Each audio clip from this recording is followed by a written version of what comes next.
près de moi. Bonjour Internet, est-ce que vous nous entendez bien? Est-ce que vous êtes content de ce petit moment Bonsoir. d'homélie, signé Oui. Fabrice Florent?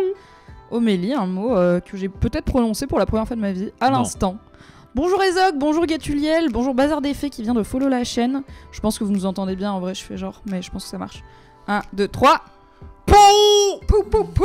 Internet, ça va ou quoi? Comment allez-vous? Bienvenue sur Bonsoir, cette chaîne, bonsoir en ce les beau gens. mardi soir. Attendez, je recadre un peu la light. Voilà. Oh, oui. L'idée c'est que toi tu l'aies pas dans la gueule, mais moi ça me dérange Ça pas. va.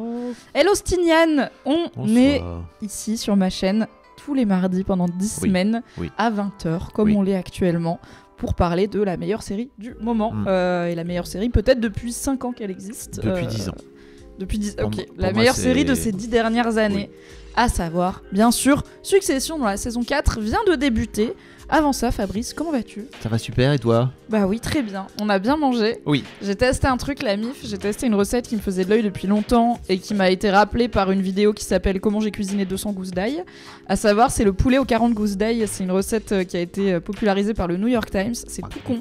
C'est des hautes cuisses de poulet, 40 gousses d'ail, une cocotte au four. J'exagère, mais c'est vraiment tout bête. Et après, du coup, l'ail, il s'étale, mon gars, en purée là. C'est On a bien mangé. honteux. Voilà, on s'est fait, c'était un peu sale, voilà, on a mangé avec les doigts, mais on s'est fait plaisir. J'espère que vous avez bien dîné ou que vous êtes en train de bien dîner. Hello, Elor, welcome. Est-ce que tu veux refaire un rapide topo de qui es-tu pour les gens qui ne le savent pas? Je suis Fab Je vous mets la Florent. commande dans le chat aussi. Bonsoir, je suis Fabrice Florent. Je serai donc avec Mimi tous les mardis soirs de ces 10 semaines à venir Oui. afin de commenter avec elle cette magnifique saison de Succession qui est Oui. la dernière saison de Succession. Hélas, Ouin.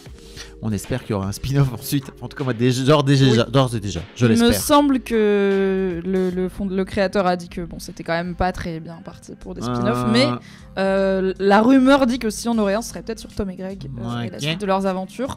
Mon rêve de spin-off sur la jeunesse de Logan Roy avec James McAvoy n'est toujours pas confirmé par la street.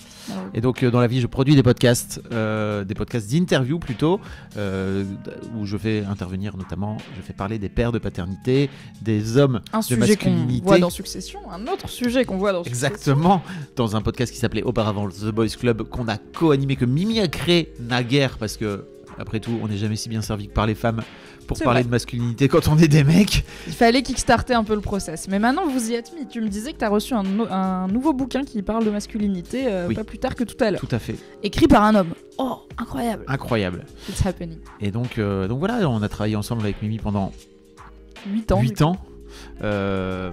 Chez mademoiselle.com, vous Mademoiselle, connaissez? que j'ai fondé C'est en vrai, bravo 2005, Fabrice. avant Super. que Mimi y rentre en 2012 et que on termine ensemble, parce que moi j'ai revendu la boîte en 2020 Et tu t'es barré. et je l'ai laissé se démerder et moi Oui. j'ai fait allez salut, amuse-toi Moi je bien. me suis démerdée pendant 2 ans Mm. et après ça fait bientôt un an, ça fait un an à la Mm. fin du mois d'avril que je suis partie pour me lancer en indépendante, ce qui a été l'occasion de recréer des contenus ensemble, à savoir, ah tiens d'ailleurs il faut que je mette à jour Il y a ta ton description chat con, dans pardon, le- qui est en Ouais. train de courir après sa queue, ça me perturbe grandement. Ouais, mon chat est nerveux, il court après sa queue. Il est nerveux ou très bête, ou les deux. Je l'ai pas, il faut que je le rajoute dans ta description sur le chat qu'on fait ensemble, le débrief de Succession. Oui. Ah oui. Mon chat n'aime pas les portes fermées. Lui fermer l'accès à une pièce, c'est non. Voilà. Au revoir le chat. Mais il va revenir gratter à la porte, c'est pas grave. Super. Et un dimanche sur deux, avec Fab, on vous sort un épisode du Film Club, un podcast dans lequel on parle des films qu'on aime voir et revoir. Et ce dimanche, on a sorti John Wick 2. Oui. Puisque John Wick 4 est au cinéma, je vais le voir samedi, j'ai trop hâte. Oui. Donc je vais me refaire le 3 pour être ready pour le 4. La bagarre. Voilà, donc on vous parle de cinéma toutes les 2 semaines et j'apparais parfois sur ta chaîne et tu Oui. es maintenant sur la mienne tous les mardis. On vous a fait la semaine dernière un pré-live, un live pré-Succession saison 4 où on a résumé l'intégralité des 3 premières saisons, on a parlé de notre rapport à la série, de c'est qui nos personnages préférés, etc. Donc on va pas vous refaire le topo, on est tous les 2 fans de Succession, c'est grâce à toi que je regarde Succession. Merci pour tes bons conseils séries. Mimi a mis très longtemps avant de plier et au départ elle m'avait dit j'en ai rien à foutre des histoires de blancs riches, à quoi bon, à quoi ça sert. Et aujourd'hui qu'est-ce qu'on fait? On regrette bien, voilà. On regrette bien, tout à fait. On va passer au débrief de Succession, saison 4, épisode 1. Mais avant ça, ma foi, générique, plaisir. Ah oui, la classe.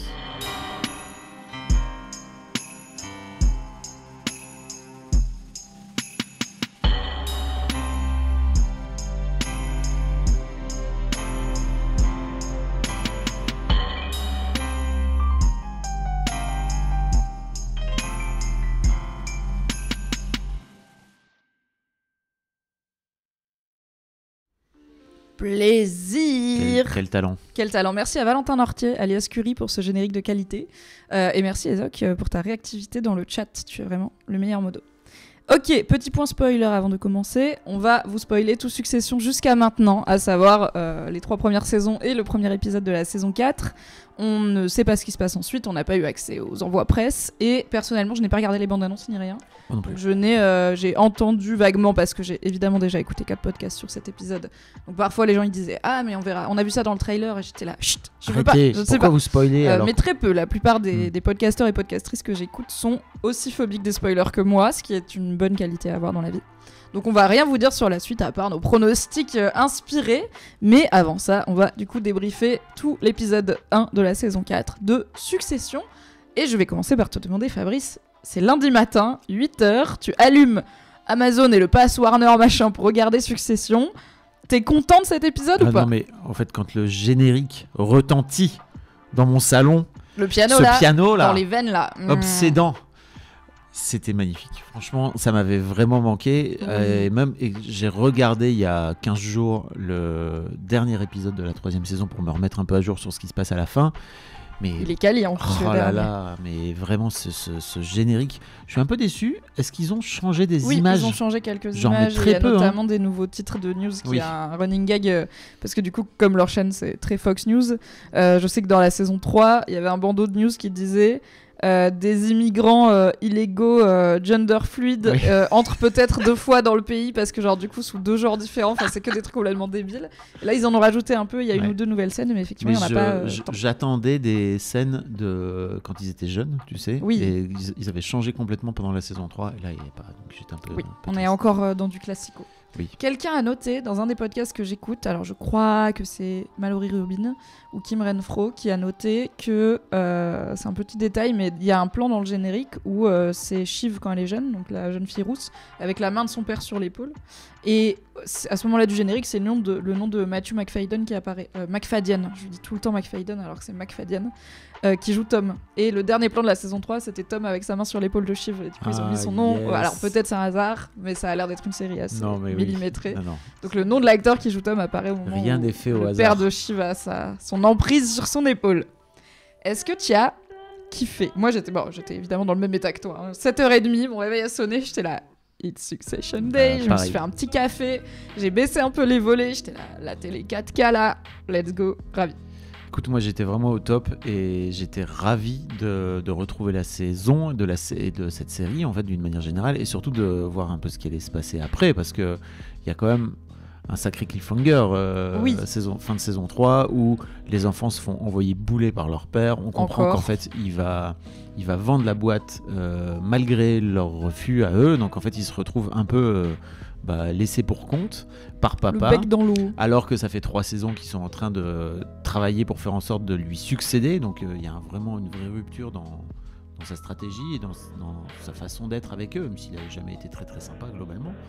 Mais là, on sent vraiment que à la fin de la saison, il va y avoir les 3 enfants et puis Connor au milieu contre le premier pancake contre le papa quoi. Et effectivement, d'entrée, on comprend que ça va se jouer comme ça cette saison quoi. Oui, et comme on sort d'une saison 3, on commence à être un petit peu en mode est-ce que ça tourne en rond? Combien de fois on peut voir Kendall échouer? Combien de fois on peut voir ces gamins se prendre un mur? Là, on sait que c'est la dernière, donc il y a un enjeu aussi de est-ce que on va continuer à tourner en boucle ou est-ce que enfin il y a des choses qui vont se débloquer, donc nous poser direct dans cette atmosphère d'affrontement, même avec 2 camps qui sont littéralement géographiquement séparés quoi, qui ne se croisent jamais. Ça marche très très bien pour nous remettre dans le bain de Succession. Exactement. Et en parlant de Succession, le créateur de la série a dit dans une interview que le titre est quand même une promesse et que dans cette saison finale, normalement la promesse sera tenue. Donc est-ce que ça veut dire que Logan Roy va mourir? Pas forcément, même si bon, on le voit, il fête un nouvel anniversaire, il est octogénaire quand même et pas en très bonne santé physique et bon, il a une bonne descente de whisky toute la journée. Je suis là, papy peut-être bois de l'eau aussi. Rappelle-toi le dernier anniv qu'on a vu, tu as fait une attaque en fait. À ce stade-là, justement, faut arrêter de boire de l'eau. Oui, c'est vrai, ça conserve l'alcool. Bah, et puis il y a surtout un vrai truc de qu'est-ce que t'en as à foutre, quoi, tu vois, à 80 ans. Enfin, en et tout cas, moi, c'est visiblement. Je vivrais comme ça. Oui, alors j'avoue que si j'atteins les 82 ans et surtout si j'ai la moula de Logan Roy, Oui. je bois le meilleur whisky et c'est que t'es visiblement dans une soirée nécessaire chiante. pour traverser son anniversaire, ouais, je pense. Il est déjà pas sympa, mais il arrive à peu près à dire bonjour aux gens. S'il avait pas de whisky, je pense qu'il mord tout le monde immédiatement. Il y a un truc qui m'a perturbé, je sais pas trop si tu l'as noté, mais en gros, on est à son anniversaire. La saison 1 commence par son anniversaire. Oui. On sait que c'est 80 ans. Ouais. Là, il ne mentionne jamais. Il mentionne pas son âge. Et alors, Jesse Simmons, le créateur de la série, a été interrogé à ce propos sur est-ce que du coup on part du principe qu'une seule année s'est passée ou est-ce que c'est plusieurs. Et il a pas donné de chiffre exact, mais il a dit on est sur quelques années. Donc ça fait plutôt 2-3 ans. Donc voilà, Logan a 82-83 ans. Ça ferait beaucoup de mariages, On espère 3 que ça fait pas renversements qu'un an, du ouais. daron, l'anniversaire de Kendall. Ça ferait beaucoup en un an. Tu vois Kendall comme il a pris plein la gueule, tu te dis. Après, il est fatigué. Enfin là, oui. il est moins fatigué. Oui. Hein. Il On va est en en parler. forme. Oh là Ok. là. Donc on a tous les deux un avis très positif sur cet épisode qui, je trouve, en plus il y a un côté... Alors c'est intéressant parce que le créateur a dit qu'en gros il a su très tard que ce serait la saison finale. Enfin il a décidé, c'est pas la chaîne qui lui a dit d'arrêter, mais il a compris en écrivant que ce serait la saison finale assez tard et d'ailleurs les acteurs et actrices l'ont découvert au moment du tournage quasiment, ce qui a été notamment assez difficile pour Sarah Snook qui Oui, joue pour Shiv. Shiv. Ouais. Elle a parlé du fait que pour elle c'était dur d'apprendre comme ça qu'elle va dire adieu à ce perso et à cette série qui l'a quand même propulsée. C'est fou quand même cette vie, tu vois. Ils ont filé quoi 5-6 ans. Ça fait combien de temps que la série Ça fait tourne 5 ans. 5 ans. 5 ans de leur vie. Et en fait, ils apprennent au détour, j'imagine, d'une lecture en plus. Donc c'est vraiment random que ça y est, en fait, c'est la dernière saison. Ouais. C'est vraiment hardcore quand on y pense. Et alors pour l'anecdote, donc Jeremy Strong est connu pour ce qu'on appelle le method acting, donc se mettre dans la peau de son personnage et ne plus en sortir. Il a dit que pour lui, il est Kendall 6 mois de l'année et il est Jeremy Strong les 6 mois restants. Ça a été aussi critiqué par une partie du cast, dont Brian Cox, qui est très... En fait, je comprends pas ce truc d'américain, genre c'est un job, tu le fais et après t'arrêtes de le faire quand on dit couper, mais bon, c'est un truc qui se fait. Daniel Day-Lewis est très connu pour ça, par exemple. Et donc la question de comment Jeremy Strong a dit adieu à Kendall se pose et il a dit, il a une réponse très Jeremy Strongesque. Il a été dans sa maison au bord de l'eau au Danemark, il a regardé le soleil se coucher en imaginant Kendall, et il a dit genre j'ai abandonné laissé aller. Kendall à l'eau, un truc comme ça, tu vois. Tu sais, c'était Marion Cotillard qui avait raconté qu'elle se sentait Qu'elle était hantée, ouais, par par Edith Piaf. Edith Piaf après En vrai, moi je pense que c'était du marketing, mais peut-être je suis cynique. Je suis Alors- en mode, ouais, c'est les trucs que tu Non. racontes au cahier du cinéma. En vrai, je crois pas tant. Parce que vraiment. Ouais, t'as après vu c'est le film quelqu'un. Oui, je l'ai vu. C'est incroyable. Hein. Ouais, il est grave cool. Comment il s'appelle La vie en rose. Oui. Hello Luce qui dit c'était incroyable cet épisode, ravi d'avoir votre débrief. Tout à fait, c'était incroyable. Résumé de l'épisode, on va les baiser, répéter x 30 environ. Logan est très bourru, hein, cet épisode très fâché. Ok, on va commencer avec le trio qui ouvre cet épisode et qui forme finalement le cœur de cette série, à savoir les 3 enfants de Logan Roy, qui en a 4 mais qui l'oublie régulièrement. Kendall, Shiv et Roman, qu'on voit pour la première fois travailler ensemble sur un projet de start-up. Putain, j'ai adoré ce projet. Quality. Qu'est-ce que t'as pensé de cette alliance Donc on s'ouvre sur Roman. Tu vois Kendall qui arrive, qui est là, Romy. Il est hyper enthousiaste. Shiv, elle arrive, elle lui claque une Genre, bise. Let's je sais pas comment ils disent. Let's start the business together. J'étais là, Ouais. Waouh. Ils sont hyper contents de travailler ensemble. Vraiment, que Shiv embrasse Roman, j'étais là. Une affection physique entre eux. Enfin, d'habitude, ils sont hyper tactilement inhibés, quoi. Donc c'était. Oulala. Alors après, moi, si je peux me permettre, j'ai adoré vraiment cette vibe qui a duré environ 3 minutes, en vrai.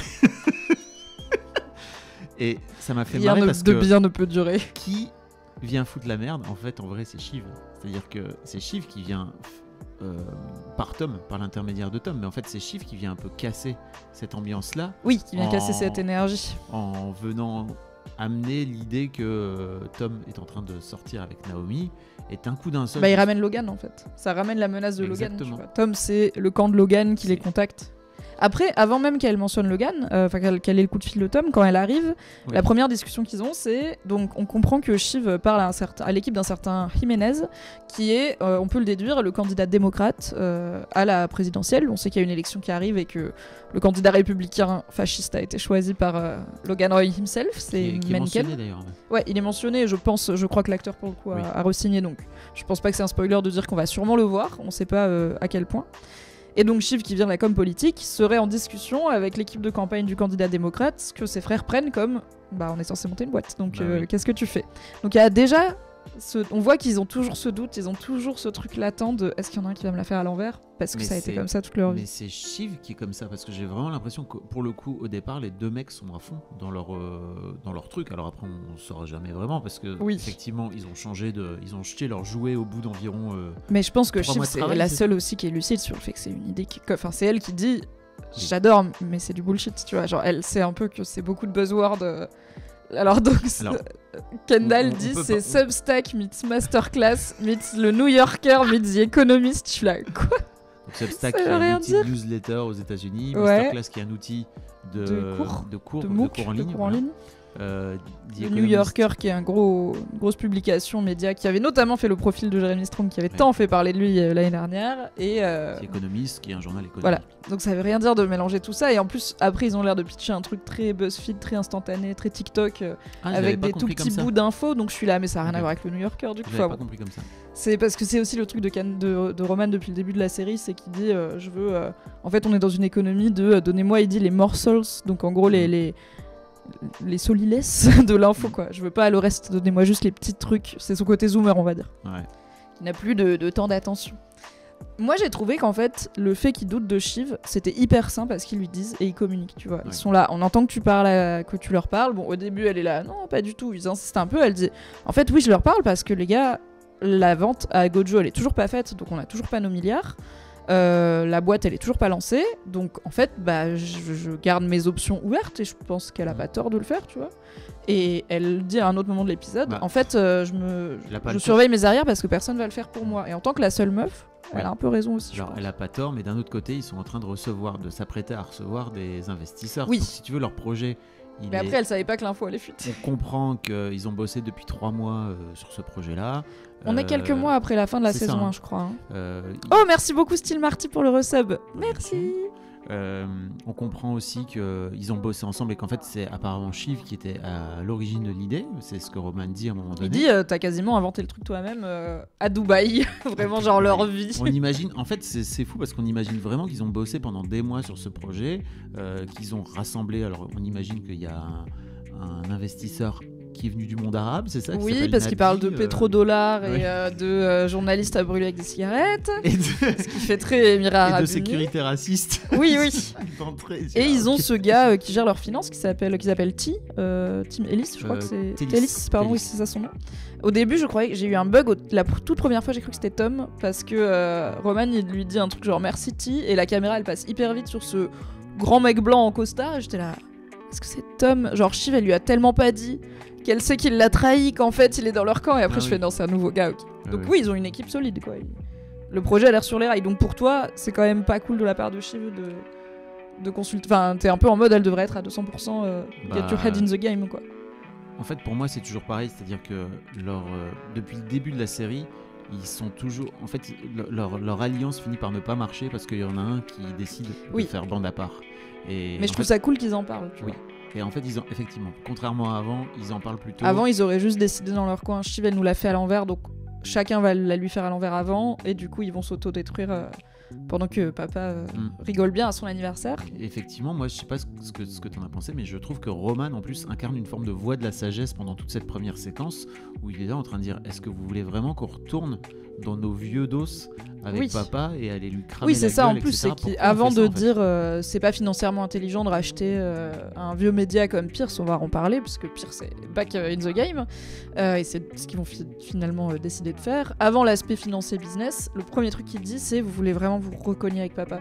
Parce qu'il sait que c'est ça le sujet, quoi. Et quand Shiv, elle dit on pourrait acheter Pierce, le premier truc qu'il lui dit, c'est tu veux niquer Tom. Ouais, tu veux niquer papa en fait, et tu veux niquer Tom, ouais. Kendall, il veut niquer papa. Oui, et toi tu veux niquer Toi, tu veux Tom, niquer et chez Roman dit I don't want to fuck anyone, ce qui est assez cocasse connaissant la fameuse storyline du personnage qui apparemment n'arrive pas à avoir une vie sexuelle conventionnelle en tout cas.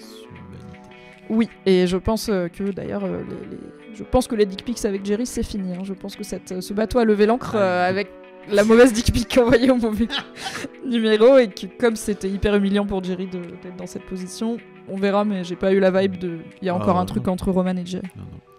On a donc Tom qui appelle Shiv et qui lui... Donc on comprend qu'ils sont séparés. Tom ne porte pas son alliance alors qu'il la porte à la fin de l'épisode, ce qui est un peu chou. Genre il la porte pas en public mais il la porte quand il dort. Oh. C'est des personnes horribles mais j'étais un peu émue. Et il est seul au restaurant et il appelle Shiv pour l'informer qu'il a bu un verre avec Naomi Pierce. Donc j'étais vraiment genre... Quoi? Tom et Naomi Pierce, what the fuck? Que c'était pas du business mais pas un date. Et Shiv est hyper jalouse en mode... Enfin, t'es pas censé la sauter, etc. Enfin, c'est très genre... Vous êtes séparés, vous voulez quoi? Enfin, c'est toi qui voulais une relation. C'est bizarre, quoi. En fait, pour moi, c'est vraiment à l'image de la façon dont ils se sont quittés, en fait. C'est... Shiv, elle... Mais en fait, et c'est aussi à l'image de leur relation. C'est-à-dire que Shiv... En fait, elle passe son temps à lui rouler dessus et dès que Tom il prend un peu de liberté, elle est là. Mais non, mais pas toi. Oui, c'est vrai que pour l'instant, c'est cohérent. Toi, pas moi. Voilà. Moi, pas toi. Exactement. Moi, c'est mieux que toi, comme dit Yacine Alors Bellous. qu'elle en a rien à foutre, elle couche avec n'importe qui et tout, elle lui oblige à moitié une relation ouverte le jour de son mariage. Enfin, j'ai fait tout un live relation libre dans lequel je n'ai pas précisé n'imposez pas la relation libre le jour de votre mariage. J'aurais pu. Finalement, il y a des gens à qui ça peut servir comme conseil. J'ai une question. Oui. J'arrive pas à savoir quand Tom, parce que l'impression que j'ai de cet épisode, c'est que Tom il a encore de l'affection pour Shiv et qu'il aimerait au moins expliquer ce qui s'est passé et je pense expliquer ses actes à lui et dire tout le mal qu'elle lui a fait et qu'il a encore espoir que ce mariage soit sauvé. Est-ce qu'il appelle Shiv juste pour effectivement qu'elle se dise pas qu'il est en train de draguer Naomi Pierce, qui est quand même l'ex de Kendall et tout, et c'est bizarre? Est-ce qu'il l'appelle pour la prévenir en soum-soum de ton père est en train d'acheter Pierce, pour lui remettre du coup, pour lui donner l'info? Pour toi, est-ce qu'il est conscient de l'aspect business de je te donne une bille contre Logan, ou est-ce qu'il est vraiment juste dans son truc de couple? J'arrive pas à savoir. En fait, pour moi, Tom il passe son temps à passer de l'un à l'autre camp en permanence depuis toute la saison 3 environ. Là, du coup, c'est vrai qu'il assure ses arrières des deux côtés. Exactement. Et donc, en fait, il fait exactement ce qu'il a toujours fait. Et je crois qu'en plus, il raconte qu'il y a une nana qui les a vus, en fait. Oui, et qu'ils ont une amie commune. Ça va fuiter d'une manière ou d'une autre. Alors après, tu te dis, bon, est-ce que c'était un date? Je suis même pas sûr que c'était un date, en fait. En vrai, non, c'était du coup, une réunion c'était... de boulot. Oui, maintenant, on sait mais en fait, pourquoi faire une réunion de boulot en public alors qu'en fait on se souvient très bien de cette fameuse arrivée de Rhea. C'était Rhea, ouais, Rhea Jarrell. C'est Jarrell, elle est pas de la famille mais c'était le bras droit, c'était leur Frank ou Jerry, tu vois. Ouais. Qui arrive en mode totalement soum-soum dans le parking, etc. dans la saison 3. C'est vrai que là ça a l'air d'être... Alors bon, est-ce que c'était... Oui, ça avait l'air d'être en public puisqu'ils ont été vus, donc peut-être que le deal lui-même n'est pas si secret que ça, quoi. Mais c'est ça. Et peut-être que Logan espère quelque part que ses enfants vont avoir vraiment du deal, parce qu'on verra dans cet épisode qu'ils s'ennuient en fait quand ils sont pas là. Oui, je crois aussi qu'il y a ce truc Le seul truc qu'il réveille, c'est « Ah, je vais me taper avec les gosses ». C'est ça, il est là. Et bon anniversaire à moi. C'est ça mon cadeau. Je vais pouvoir maltraiter mes enfants. Et en fait, c'est intéressant ce switch parce que tu te dis à un moment donné, ok, est-ce que la série va peut-être amener les personnages sur d'autres voies et de voir un petit peu comment ils finissent par interagir sans être en contact ou sans se taper dessus. Mais non, en fait, forcément, ils reviennent, forcément. Quoi. Voilà. Bonsoir Dark Vador dehors, qui dit bonsoir Mimi et ton invité, coucou tout le monde. Il y a Luce qui demande, est-ce que Tom sait que Shiv sait que c'est lui qui l'a trahi? Oui. Pour moi, oui. C'est pour ça qu'ils sont séparés. Il le sait, et à la fin, quand il lui dit j'aimerais expliquer certaines des choses que j'ai fait, je pense qu'il parle de ça. Parce que du coup, ce qu'on comprend, c'est qu'elle sait qu'il l'a trahi, elle lui a dit, ils sont séparés, mais ils ont jamais débriefé, donc il a jamais pu dire j'ai fait ça pour telle raison, peut-être j'ai fait ça parce que t'as été odieuse avec moi pendant 3 saisons, ce qui est aussi une réalité, quoi. Et je suis assez d'accord avec toi sur le fait que, pour moi, je crois vraiment qu'il cherche à renouer avec elle, et que, en plus, globalement, il faut quand même se foutre dans les pompes de Tom. Et s'il se fait sortir de ce mariage, en fait, il ne doit son sort plus qu'à Logan Roy à ce moment-là. Et en gros, sa seule façon de rentrer dans cette famille, ça a été de marier Shiv, en fait. Parce que sinon, il n'y accède pas. Tu sais, elle lui dit à un moment donné, ok, le plouc de Saint-Paul, là, qui a réussi à baigner... Elle est immédiatement odieuse avec lui, quoi. Après, voilà, elle en est restée, il m'a trahi, il m'a fait perdre mon héritage, littéralement. Donc j'entends, mais on sait que Shiv a aussi du mal à regarder ses actes en face, et d'ailleurs elle voudra pas débriefer tout ça, je pense aussi parce qu'elle a pas envie. Elle dit ça ne me ferait pas du bien d'entendre ce que tu as à dire. Sans aucun bénéfice, elle dit. Oui, je n'ai rien à gagner, ce qui est très Jerry. Where is my interest dans tout ça, quoi. Pendant ce temps à Veracruz, Logan Roy fête donc ses 83 ans dans son grand appartement que je trouve personnellement très laid et très sombre, avec plein de gens qu'on connaît pas et les quelques alliés qu'on lui connaît, à savoir Tom, on en a parlé, Greg et Kerry principalement. Et on verra plus tard que Jerry, Frank et Carl sont là et ne sont pas très bons en blague. Ouais, voilà, le petit trio gagnant. Marcia n'est pas là, j'étais très triste. Franchement, non, mais désolé, mais en fait, s'ils sortent Marcia de la série en disant elle fait du shopping à Milan pour toujours, je suis là. Ce n'est pas. Ce personnage avait un potentiel de fou et je serais forever déçu s'ils aient rien fait de Marcia. Qu'ils aient fait dire à Kerry, ok, elle est partie faire du shopping à Milan. Forever. Bon bah écoute, commençons par ça. Parlons de Kerry. Kerry et Logan. Kerry elle se présente comme friend, advisor and assistant, donc amie, conseillère et assistante. La saison dernière, elle était juste assistante et rappelons que a priori, elle se tape le patron. Hein. Bah, on est sur ça a l'air d'être assez clair pour tout le monde. Hein. Voire, elle est en cours de se faire féconder par le patron, ce qui était la théorie de Connor de la fin de la saison dernière, qui peut revenir sur la table. Incroyable. Alors peut-être que c'est beaucoup pour une saison finale, tu vois, peut-être qu'on n'est pas obligé de rajouter ça, mais genre imagine Logan il meurt et la go elle est enceinte. Mais après ça se passe comme dans Game of Thrones.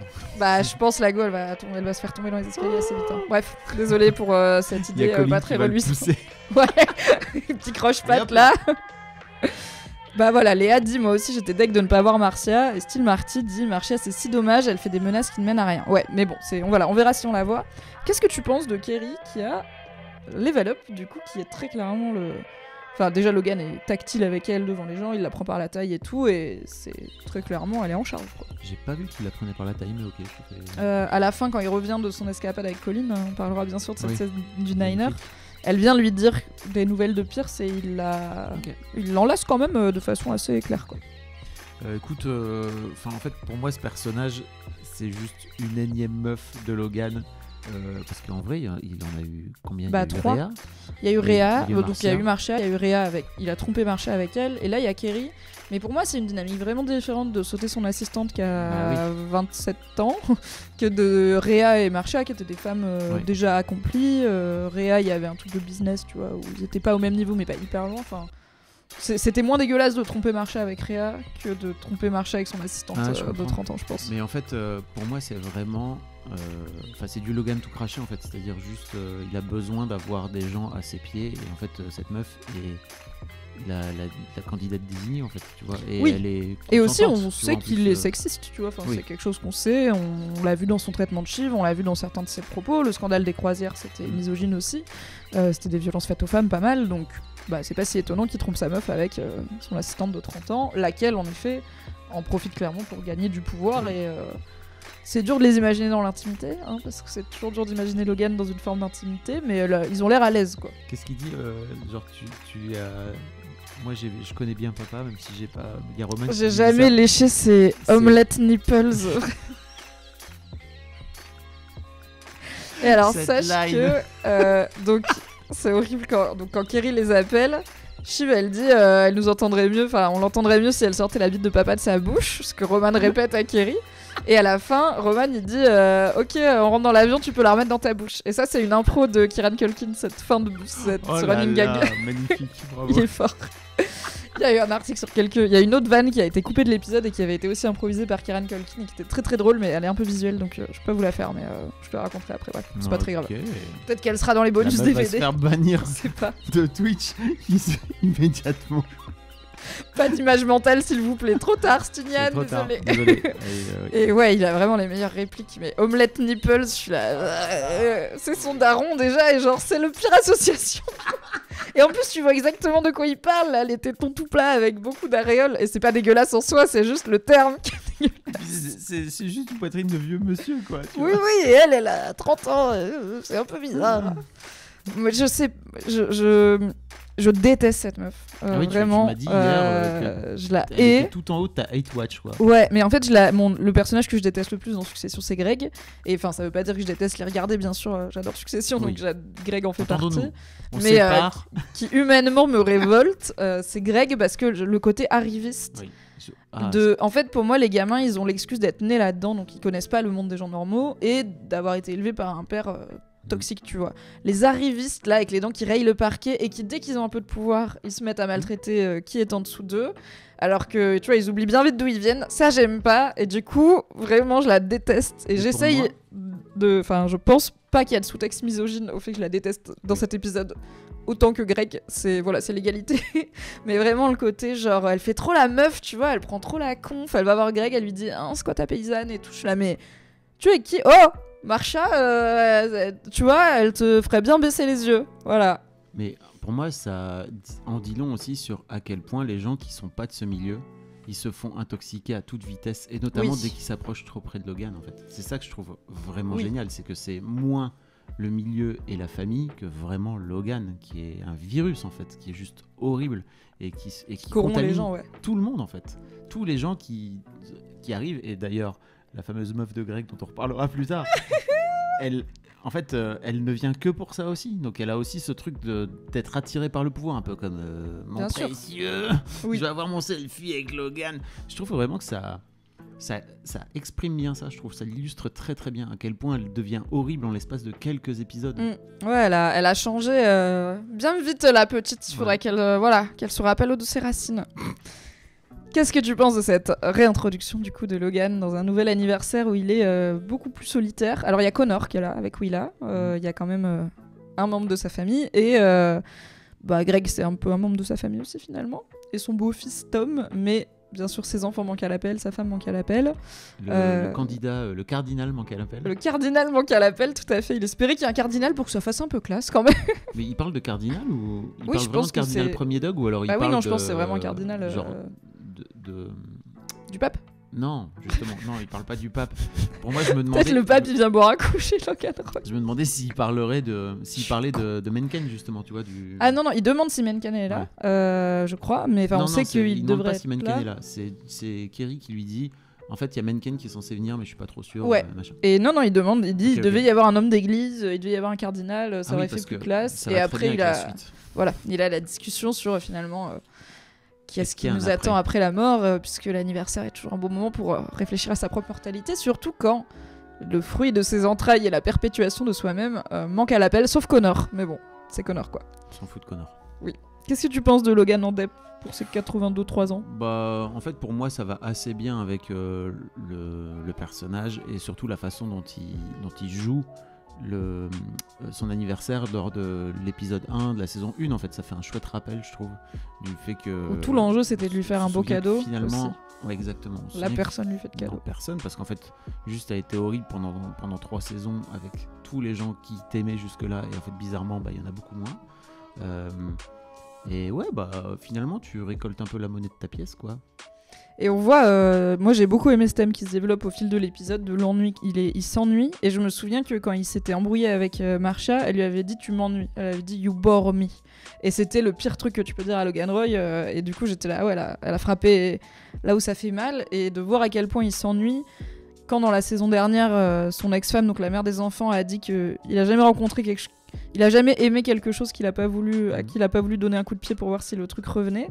Maintenant que pour une fois ses enfants ils sont pas revenus, il a beau donner des coups de pied à droite à gauche parce qu'il est odieux avec tout le monde, ça l'amuse pas en fait. Il s'ennuie s'il a pas ses enfants autour de lui, et les gens n'ont pas assez de conversation pour lui. Enfin, il a vraiment créé à son image les seuls êtres en fait qui l'ennuient pas, et du coup je trouve que ce thème il y a un côté, tu vois, à quoi bon, enfin il dit à un moment à Kerry, il y a l'acquisition par Gojo, il y a l'acquisition de Pierce, il y a l'élection, j'en ai beaucoup, j'ai beaucoup à faire, mais en fait tout ça l'intéresse plus s'il n'y a pas ses enfants pour pour graviter autour de lui quoi. Non, je crois pas. Je crois qu'en fait, si il attendait qu'une chose, c'était d'avoir le hockey de Pierce et d'avoir son nouveau jouet en fait. Oui aussi, oui. On comprend assez rapidement qu'il a viré Waystar, qu'il a gardé la chaîne ATN, la chaîne d'info, et que à cette chaîne d'info, il voulait rajouter le conglomérat dont il a toujours été l'ennemi juré, et de se payer ça un peu comme un cadeau de départ. C'est son cadeau d'anniv de lui à lui. Hein. Exactement. Une petite acquise à 6 milliards, tranquille. Il n'a pas les rênes, c'est-à-dire qu'il est obligé d'attendre que Nan, qui est la matriarche d'en face, soit en train de bouger, et il déteste ça. Ça se voit à quel point il n'a surtout que la dernière fois elle lui avait dit oui, ensuite elle lui avait d'abord dit non, ensuite elle avait dit oui parce que beaucoup d'argent, et il était là I win, money fucking wins, et ensuite le scandale des croisières l'avait mené à dire en fait c'est trop la honte, je te déteste trop pour te vendre ma boîte. Donc il est aussi un peu sur les dents parce qu'il sait qu'il gagne pas toujours avec elle, et d'ailleurs on verra qui ne gagne pas.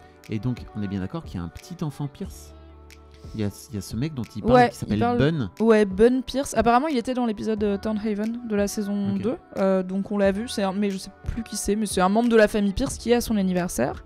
Ce qui va fuiter auprès des enfants parce que la meuf de Greg va faire une story comme une paysanne. Et ça sera d'ailleurs le déclencheur de...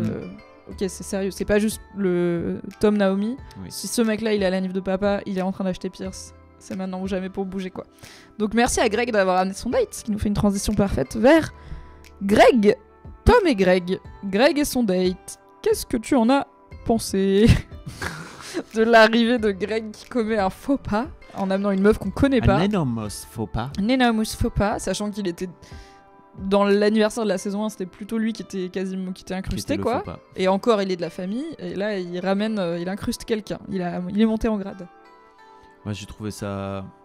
Enfin, en fait, pour moi, quand tu m'as dit effectivement que Kerry était en haut de ta Hate Watch, je me disais, mais en fait, pour moi, c'est Greg ne peut pas... Comment quelqu'un peut détrôner Greg dans ce rôle, quoi, tu vois, parce que pour moi, c'est vraiment le pire personnage. Et... Il est horrible. Enfin, je sais pas, je sens que cette saison 4 va nous confirmer à quel point c'est vraiment une énorme ordure humaine. Et je ne vois pas comment on peut sauver son âme maintenant, vraiment. Bah, je reste sur notre théorie de c'est Greg qui gagne à la fin. Hein, parce que il est non seulement corrompu par Logan et tout ce monde-là, mais il a l'air content de l'être, quoi. Il a l'air content d'être qui il est, content d'être les Disgusting Brothers avec Tom. Est-ce que vous avez un logo, elle demande Chine?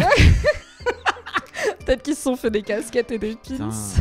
Il y a Luce dans le chat qui note qu'il y a beaucoup plus de monde à cet anniversaire-là de Logan qu'à la saison 1. Oui, il y a plus de monde, mais il est plus seul, puisque c'est des gens... c'est du remplissage, quoi. C'est des gens dont il s'en fout. Et Luce rajoute... Et très possiblement que pour moi, il y a le fait que ce soit Kerry qui l'ait organisé. Oui, alors aussi. Que Marsha, elle savait qu'en fait, il voulait pas avoir beaucoup de monde et qu'il préférait avoir... là où Kerry, à mon avis, elle a besoin... De gens qui viennent lui souhaiter, lui fêter. Ouais, elle fait le pan aussi. Elle est contente d'inviter des gens importants. Souvenons-nous du faux pas de Rhea à son. Soirée surprise. Sa soirée surprise horrible là. Est-ce qu'on raconte la fois où je t'ai organisé une soirée surprise? Alors oui, on peut raconter si tu veux. Ça sera l'occasion de rajouter un petit peu de piment personnel. Un jour, car je suis une bonne amie, c'est vrai. J'ai voulu fêter l'anniversaire de Fabrice, qui s'en fout un peu de fêter son anniversaire. Hein. C'est pas un truc très important pour toi, genre un petit resto, un petit cadeau, t'es content, quoi. Et qui, je l'apprendrai plus tard, n'est pas spécialement fan des surprises non plus. Je me suis dit, on va lui organiser un anniversaire surprise avec, pourquoi pas, dans la liste d'invités, de l'intégralité des gens qu'il connaît. Il connaît du monde. Et on a fait ça dans les bureaux de Mademoiselle à l'époque, donc on avait de la place. Je me suis mise en bisbille avec ta femme, ton ex-femme, ta femme de l'époque, en DM pour lui dire ok, est-ce que tu peux venir? Elle a fait garder vos enfants, elle est venue, elle m'a aidé à contacter des gens dont j'avais pas le contact. Je pense qu'il y avait 40-50 invités à la fin. C'est Alison Wheeler qui t'a sorti de là le temps qu'on s'installe. Qui m'a fait boire des mojitos. Qui t'a fait boire des mojitos, donc t'étais bourré en te disant ouais, je veux te parler d'un projet de rôle, j'hésite, faut que tu m'aides. Bullshit total. Et je l'avais en texto et j'étais là, garde-le plus longtemps, les gens ils sont pas encore là et tout. Donc elle t'a fait reprendre un peu. Elle est très forte parce que j'ai rien vu et puis en plus moi je suis nul en... Enfin je ne parle pas du principe. Pourquoi fêter mon anniversaire? Oui, et puis tu ne tiens pas beaucoup l'alcool aussi. Alors oui. C'est un détail important. Et du coup on est vraiment 50 pélos cachés dans le noir dans le bureau à attendre qu'il ouvre la porte pour faire joyeux anniversaire et allumer la lumière comme dans les films. Et j'ai eu un moment... C'est le micro-doute, mais c'est trop tard. Comme quand tu commences une pente en ski et t'es là, fuck, non, elle est trop pentue, mais t'es déjà engagé. J'ai eu un moment la pensée de... Peut-être c'est pas une bonne idée, mais c'était trop tard, les gens étaient déjà là. J'ai ouvert la porte, on a allumé la lumière, on a crié bon anniversaire et tu es parti. Je suis parti, trop d'émotions. Le mec a fait volte-face, c'est pareil. Mais je crois qu'aujourd'hui ça va mieux. J'ai appris... Oui, c'est être le centre d'attention de plein de gens, ça te plaisait pas. Et pas du coup, masses, avoir appris, 40 personnes qui te chantent joyeux anniversaire. J'ai appris, voilà. Jenna m'a fait exactement la même chose. Jenna, qui était donc mon alternante l'année passée, m'a fait exactement la même chose parce qu'on a passé 1 million d'écoutes, ou je sais plus combien, 3 millions d'écoutes à... je sais plus, bref. Et elle m'a fait un traquenard où elle m'a fait... Et elle m'a écrit pour l'organiser et je lui ai dit, je te le dis noir sur blanc, Fabrice n'aime pas les surprises. Elle m'a dit, t'es caté. Je fais, bah tu sais quoi, il faut faire ses erreurs dans la vie. Ça lui fera une anecdote à raconter 5 ans après sur Twitch. Plus de voilà. 5 ans, c'était il y a 8 ans. Leçon de... 37 ans. Ah oui, c'est vrai, ça date. Bon, j'étais vraiment un bébé aussi, j'avais 23 ans. Oui. C'était mignon. C'était sympa. Leçon de vie de Fabrizio et de Logan Joy. Ne faites pas de soirées surprises aux gens dont vous n'êtes pas sûr qu'ils aiment les soirées surprises. Back to Logan Roy. Léa nous dit, à son anniversaire, il n'y avait ni ses enfants ni ses petits-enfants, à part Connor. Alors que dans la saison 1, il y a une histoire d'une tradition avec une ouverture, avec une ouverture de conserve. Alors non, c'est dans la saison 1, Connor lui offre dans un bocal c'est de la levure, hein, c'est un truc pour faire du pain. Oui. C'est une levure hyper ancienne. Et par contre, la tradition, c'est leur fameux match de baseball où ils disent It's time for the game, et ils disent c'est une tradition. Et là, effectivement, il n'y a pas de match de baseball où on peut maltraiter des enfants pauvres. Quel dommage. Dans l'anniversaire de Logan Roy, qui du coup se fait un peu chier. Mais on était sur Greg et Tom. Donc Greg est odieux. Est-ce que tu as bien aimé la storyline de son date qui n'a rien à faire là avec son sac trop grand? Luce dit le fait que tout le monde critique le sac trop grand de la meuf de Greg, c'est un détail que tu remarques pas seul, mais c'est tellement vrai, ça fait tache de fou une fois que tu l'as vu. Putain, c'est là où vraiment les auteurs sont des génies, parce qu'effectivement on le voit pas, et en fait on se demande un peu qui est cette meuf, et d'un autre côté, c'est vrai qu'au premier abord tu dis bon bah pourquoi il aurait pas le droit de ramener une meuf quoi. Mais effectivement Greg a le chic. Hein, pour venir trouver la bonne personne au bon moment et de surtout venir finalement mettre des gens qui avaient exactement les mêmes codes que lui au tout début quand il est arrivé, c'est-à-dire 0. Oui, elle sait pas faire, elle mange les canapés, il faut pas manger autant de canapés, elle utilise les serviettes de la salle de bain pour se sécher les mains alors que c'est des serviettes d'exposition. C'est de la déco, ok. Et maintenant, elles sont mouillées, genre, vraiment les prolos qui sèchent les mains. Et surtout, elle va demander un selfie à Logan. Quand elle arrive et qu'elle est là, je crois qu'il faut qu'on parte. J'ai demandé un selfie à Logan, j'étais en mode... Elle lui a dit... Tu crois qu'il a dit? Tu crois qu'elle l'a pris? Bravo pour la vente, catching. Parce que c'est exactement ça qu'on fait. T'imagines tellement la gueule de Logan en face. Elle parle beaucoup d'argent pendant l'épisode. Hein. Quand elle parle avec Connor aussi, elle parle d'argent et tout. Elle est très... Est-ce que tu penses que c'est une espionne? Ou est-ce que tu penses que c'est juste une meuf un peu random? Mais non, c'est juste une meuf qui... C'est juste une wannabe quoi, tu vois, pour moi c'est Greg saison 1 quoi, c'est Greg qui a envie de rentrer dans cette famille mais elle n'a pas de sang, contrairement à Greg qui a du sang. Et même, il avait au moins un pied dans la porte. Tu vois à quel point Greg il a galéré pour rentrer, il s'est quand même accroché de ouf alors qu'il avait du sang quoi. Oui, et il a dû sacrifier littéralement son âme pour arriver là où il est. On l'avait vu dans la saison 3 demander à Tom est-ce que j'aurai mon propre Greg. On ne sait pas encore s'il a son propre Greg. En tout cas, j'ai hâte de voir la suite. On ne l'a pas vu au travail, donc peut-être que dans les bureaux de Waystar Royco, on découvrira Greg, le Greg de Greg. Je ne le souhaite pas car je ne souhaite à personne d'être. Moi j'ai hâte de voir le Greg de Greg. Enfin oui, mais ça va être cringe et horrible et je serais trop triste pour lui. Et en même temps, peut-être qu'il aimera bien ça de façon bizarre, comme Greg il aime bien ça. Il y a déjà trop de Greg dans ma vie. Puis-je me permettre de juste venir te dire que tu m'avais chuchoté à l'oreille ainsi qu'aux oreilles des auditrices et auditeurs que tu sentais une forme de tension homo-érotique entre Greg et Tom et que je l'avais jamais capté, sauf là dans cet épisode où à un moment donné donc Greg revient en expliquant à Tom que en vrai il a ken il a doigté la petite go là, la meuf dans une chambre et Greg et Tom est beaucoup trop intéressé par des détails. Dis-moi tout ce que vous avez fait et tout. Et tu peux te dire c'est pour le mettre mal à l'aise, c'est un mind game comme il fait, mais... Non, parce que là ils sont très proches en plus. Mais je sais frère, ça fait 3 saisons que ça monte un peu et que je suis là. J'avais pas encore capté moi, j'étais là ok, donc Mimi disait vrai. C'est comme le sac trop grand, une fois que t'as vu l'homo-érotisme entre Greg et Tom, tu peux plus trop le dévoir. Ouais. Et puis là les potards sont c'est la dernière saison, Tom a castré Greg et l'a épousé finalement, tel Sporus. Et alors en parlant de Tom et Greg, qui restent quand même assez indissociables et qui ont une dynamique ensemble cet épisode évidemment, je trouve que c'est hyper intéressant parce que Greg est devenu le Tom du début et Tom aime pas le voir comme ça, tu vois. Tom il est pas bien avec Greg il arrive, il est là disgusting, on est les disgusting brothers, alors qu'en fait Tom je pense qu'il est triste de plus être avec Shiv et je pense pas qu'il soulève tout ce qui passe, tu vois. Et en fait Greg est très similaire même dans sa façon d'être tactile avec lui mais un peu violent et tout, c'est vraiment comme ça que Tom il le traitait au début. C'est vrai. Du coup il en a fait il a fait de Greg lui-même et il aime pas ce qu'il... Alors est-ce qu'il aime pas ce qu'il voit parce qu'il se voit dedans ou parce qu'il se rend compte que Greg est un connard et qu'il était mieux avant, tu vois, ou est-ce que lui il a changé lui-même Tom et du coup à mon avis Tom il a aussi ce truc où il a une éducation même tu vois, si on dit ok, c'est le bouseux de la famille, etc. Mais en vrai, il a une éducation parce qu'il est quand même. Oui, allé à ses parents, Saint-Paul. c'est des gros avocats, je crois. Voilà, ils exactement. m'ont Donc dit. il a quand même une éducation. Alors certes, par rapport au Roy, c'est un bouseux quoi. Comme, Oui, mais par rapport au Roy, c'est- 99,9% du monde. c'est des pygmées quoi, c'est tu vois, des pygmées. comme il dira plus tard là. Mais en attendant, par rapport à Greg, il a quand même une éducation le gars. Et Greg, juste, il est en roue libre totale. Et Oui, tu sens que, oui, c'est vrai. Ouais. enfin, il a pas les codes en fait, tout simplement. Il les a toujours pas compris. Et Il pour en moi, fait trop.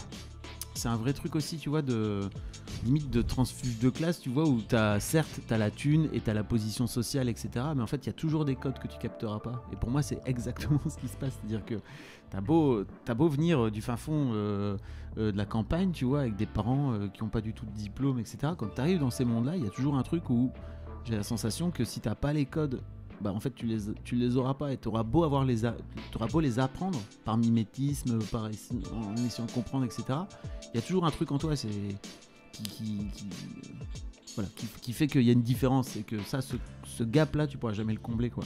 Oui, ok, je vois ce que tu veux dire. Pour toi, il y a un truc de classe sociale et de code. C'est vrai qu'il y a de ça, parce que Greg, il est gênant, même par rapport à l'atmosphère de la fête et tout, il est à côté. Merci beaucoup, Lardon trop cuit, pour le resub, Lardon. et bravo pour ce hâte incroyable. Oui. Très bonne question de Luce. Vous pensez qu'il y a vraiment des caméras partout chez Logan, ou Tom dit ça pour humilier Greg? T'en penses quoi toi? Alors moi je suis dans la team où oui il y a des caméras, Oui. mais non, Logan on ne les regarde pas tous les soirs, parce Alors. qu'en plus on le voit regarder la télé le soir, il regarde Etienne. Après, du coup, je pense que c'est un de ses gardes. Enfin, je pense que quelqu'un les regarde et que quelqu'un aurait dit à Logan, il y a un mec qui a niqué dans la chambre d'amis. Je suis très d'accord. Donc ça lui serait arrivé aux oreilles quand même. Donc c'est pas 100% un mensonge. Oui. Écoute, j'étais avec ma nana, j'ai regardé avec ma nana hier, c'était trop bien. Et en fait, elle m'a tout de suite dit, non mais c'est sûr qu'il y a des caméras.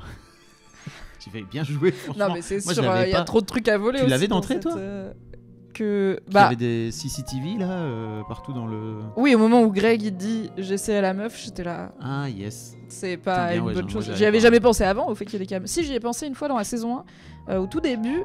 Coucou Crush Tats, des photos du poulet. Les photos du poulet au 40 Goose Day sont en story sur Instagram, bien évidemment. Dans l'épisode au début de la saison 1, à un moment quand Logan est à l'hôpital, Shiv et Rom envoient Greg à l'appart chercher des papiers liés à la succession, je crois. Non, à qui prend la tête de Waystar. Et Roman lui demande un pull qui sent comme son père, et Marsha en profite pour l'éloigner, elle lui dit ramène-lui ses pantoufles et tout. Et du coup il était tout seul dans la maison avec un moment il agite une cloche et il y a une domestique qui arrive et il est là désolé si je vous ai invoqué. J'étais là, putain, c'est vrai. Au début en vrai il était marrant tu vois, mais bon maintenant je le hais. Et là je m'étais dit c'est sûr qu'il y a de la vidéosurveillance parce que l'appart il y a trop des trucs à voler, tu vois, il y a limite un œuf de Fabergé sur la cheminée et tout, donc voilà, c'est pas étonnant que... En fait, Greg, il fait trop le mec, quoi. Il fait trop le show. Et alors, il s'en mord les doigts, mais ça a pas l'air. Alors, on voit pas le moment où il dit à Logan qu'il a fait ça. Je sais pas pourquoi ils l'ont. Peut-être qu'ils l'ont filmé. J'aurais pris feu, je pense. J'aurais été là, Peut-être non. qu'ils l'ont filmé et qu'ils l'ont pas gardé dans le montage final, mais j'aurais adoré voir ce moment. Vraiment, oui, moi aussi, en vrai. Pour le cringe le plus incroyable peut-être même de toute la série, franchement. Alors, je sais pas si tu peux battre la dick pic. Hein. C'est pire d'envoyer une dick pic à ton daron en réunion que d'expliquer à ton grand-oncle que t'as doigté une meuf dans une chambre d'amis. C'est pas sur son lit. Tu vois. Je suis désolé, j'oublie tout le temps ce moment. J'oublie tout le temps. Mais parce que ton cerveau veut l'effacer. Non, pas ça. Imagine, un jour, tu te retrouves dans cette position, t'envoies une dick pic à ton père, que se passe-t-il? T'as pas envie. En grosse érection et tout, en plus. Oh là là. Oui. Ah, voilà, je sors de mon corps, c'est bon. Petite douche Alix. mentale de Javel. Coucou Alix Martino, welcome. On sera demain ensemble sur Twitch avec Alix Martino sur la chaîne Twitch de Mademoiselle pour Laisse-moi kiffer en live avec Kalindi et Et Mathis. Fab Florent. Non, faux. Cette anecdote est fausse. Oui, c'est une vanne. On en était où? Oui, il a dit que pique, non. Non. Greg dit qu'il a dit à Logan ce qu'il a fait et que Putain, mais Logan a... Peut-être c'est son côté aussi viriliste, mais il a... Logan il était là, en tout cas, c'est ce que un peu en mode c'est Greg chiant, raconte à Tom. mais... Oui, mais il a pas la tête d'un mec qui vient de se faire rouler dessus par Logan, tu vois. Si c'était le cas, je pense qu'on le saurait, quoi. Et Colin sort de la pièce et dit bon, maintenant il va falloir qu'elle dégage. Oui, il faut la sortir. Et Greg, dans un grand moment de lâcheté, lui dit courage. je ne veux pas voir ce qui se passe à Guantanamo. Genre... Je te laisse la sortir, je veux pas regarder. Parce qu'en plus le gars il va vider son tel de toutes les photos et tout machin. Ça va être humiliant pour la pauvre meuf qui a rien demandé et qui est là. Souvenez-vous quand Logan fait venir une actrice, quand Kendall fait venir une comédienne de la pièce de la meuf de Willa, de New York jusqu'à Dundee en Écosse pour célébrer son père, et son père lui dit elle parle trop et elle dit trop genre, et Logan la sort, il dit Kendall la sort. Il dit au garde du corps vous la sortez, vous la mettez dans un avion, elle rentre quoi. Donc il ne fait pas bon date dans la famille Roy. Si tu n'es pas validé par la street, tu vas très vite te faire sortir et personne va venir te dire bonsoir pour ton trajet de retour en métro, peut-être. Oui, non, ça dégage. Qu'une prolétaire. Incroyable vanne. Je pense que ma vanne préférée de l'épisode, c'est quand Tom il parle de la taille du sac de la meuf et qui dit elle pourrait le lancer, le faire glisser sur le sol d'une banque pendant un braquage. J'étais là. C'est tellement précis. J'ai trop ri. Il y a beaucoup de bonnes vannes dans cet épisode. Oui. Quelqu'un l'avait noté sur le chat, on a bien ri. Mais celle-là, je pense que c'est... Déjà, de par mon amour pour les braquages et de par l'originalité de cette expression qui marche très bien, ça fonctionne. Oui. On va parler un tout petit peu quand même parce qu'il est là, miskin de Connor, qui est là avec Willa, qui est le seul enfant à célébrer son père, qui a pas l'air spécialement content de le voir, qui est toujours dans la course à la présidentielle. Donc, la politique dans Succession, c'est ma passion, il y en a pas beaucoup, mais j'aime bien. Et qui est toujours un peu un miskin. Mais c'est vrai que souvenons-nous qu'à un moment donné, tu t'es dit j'aimerais bien que la saison 4, ce soit genre Connor qui devienne président et que ça serait incroyable. Oui. C'est ce bateau à quitter. Ce bateau est à 1%. Ce bateau est à 1%, s'il te plaît. 1%. It gets him in the conversation. Et en fait, c'est très drôle son explication à Greg qui est con du cul, qui comprend jamais rien, bien sûr, et qui dit ah bon, parce qu'on peut faire moins que 1%. Et ah bah oui, tu peux faire moins que 1%. Il y a plein de chiffres entre 0 et 1. Décimales. Vraiment tout plein. Et d'avoir vraiment cette discussion géniale entre Willa et Connor qui dit bah je suis quand même obligé de sortir 100 millions en fait pour rester dans la conversation. Elle lui dit mais tu seras encore riche en fait. Il faudra. Oui, là, elle a le pif, elle perd pas le nord, elle est là, mais on est d'accord que tu seras... T'inquiète, je serai riche, mais je serai riche moins 100 millions, quoi. Et pour moi, ça donne vraiment ça donne le là, par rapport à la discussion qu'il y aura après, par rapport à la négo. Sur les milliards. Foutent, en fait, ils rajoutent des milliards comme si c'était juste des chiffres, tu vois. Ils en ont oui, sur la vas-y, on fait la pointe, on passe à 10 milliards. Oui. Allez, faisons... on veut mettre 9,5, allez, faisons 10, comme ça, au moins c'est un chiffre rond. Il y a Darvek dans le chat qui dit bonsoir, c'est quoi 100 millions? Mais oui, qu'est-ce que 100 millions dans une vie finalement? Mais cela dit, c'est aussi de l'esbrouf de la part de Connor parce que dans la saison 2 ou 3, il a dû demander 100 millions à son père justement pour je sais plus quoi, et son père lui a dit... Pour la pièce de Willa. Qui lui oui, tout à fait, parce qu'il y avait des putes dans le sable. Incroyable storyline. Et son père lui avait d'ailleurs dit oui, si tu abandonnes ta course ridicule à la présidentielle. Donc on a un peu l'idée de, alors je ne dis pas qu'il est pauvre Connor, mais est-ce qu'il peut sortir les 100 millions? C'est pas sûr. Et d'ailleurs il va essayer de trouver une façon d'être médiatisé sans payer, en proposant à Willa de transformer leur mariage en fête foraine. Et ouais, alors il mentionne une fanfare avec des cuivres au pied de la statue de la liberté, des combats de SDF, bum fight. Ouais, bum fight. Il y a quoi? Il y a des stands, des jetpacks. Des jetpacks. Un rappeur. À un moment il dit un rappeur. J'étais juste là en mode oui, je veux un rappeur au mariage de Connor, s'il vous plaît. J'ai trop hâte. J'espère que ce sera le mariage de la saison, parce que chaque saison un mariage, ouais, presque. Il y en avait pas dans la 2, mais oui, il y a moyen. J'ai hâte aussi. Est-ce que tu penses que Willa va le convaincre de faire? Parce qu'elle dit, c'est un peu bête, mais je me suis toujours dit que mon mariage serait joli. Déjà, est-ce que tu penses qu'elle va réussir à avoir un beau mariage? On peut pas partir du principe que le mariage que Connor propose, ce sera pas forcément un beau mariage. Alors, c'est juste un mariage qui sort. Un beau mariage. S'il sort un peu des sentiers battus. Quoi. Mais c'est un homme qui a une créativité à exprimer. Quoi. Je me suis battu. Moi, je me suis marié dans un gîte tout pourri au milieu du Nord. Et c'était trop bien. Bah, bravo. Et, franchement, il n'y avait pas de combat de SDF, j'avoue. Oui, il n'y avait pas un fight club illégal à ton mariage, quoi. Les combats de SDF, mais le mec, d'où il sort ça, quoi? Je sais pas, c'est vraiment... Alors que Connor, pour le coup, il a pas ce côté... Tu vois, genre Kendall et Roman, ils ont tatoué un SDF. Ouais. Il a pas ce côté cruel que les gamins les plus jeunes peuvent avoir, mais du coup, ça sort vraiment de nulle part. Enfin, c'est le mec, Et d'ailleurs, elle lui dit Connor, tu pètes un câble, t'es en roue libre là. Et c'est là où il lui explique en fait, si je peux ne pas sortir les 100 millions et être quand même. Ceci dit, elle dit rien sur le rappeur, elle dit rien sur le jetpack. Non.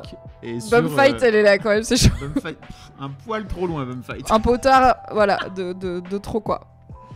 Hâte de voir le mariage. Et du coup, sur l'aspect politique, donc Connor a 1% des intentions de vote, mais a priori, de la primaire républicaine qui choisit le candidat républicain est passé, et on déduit que c'est Mencken qui va être le candidat.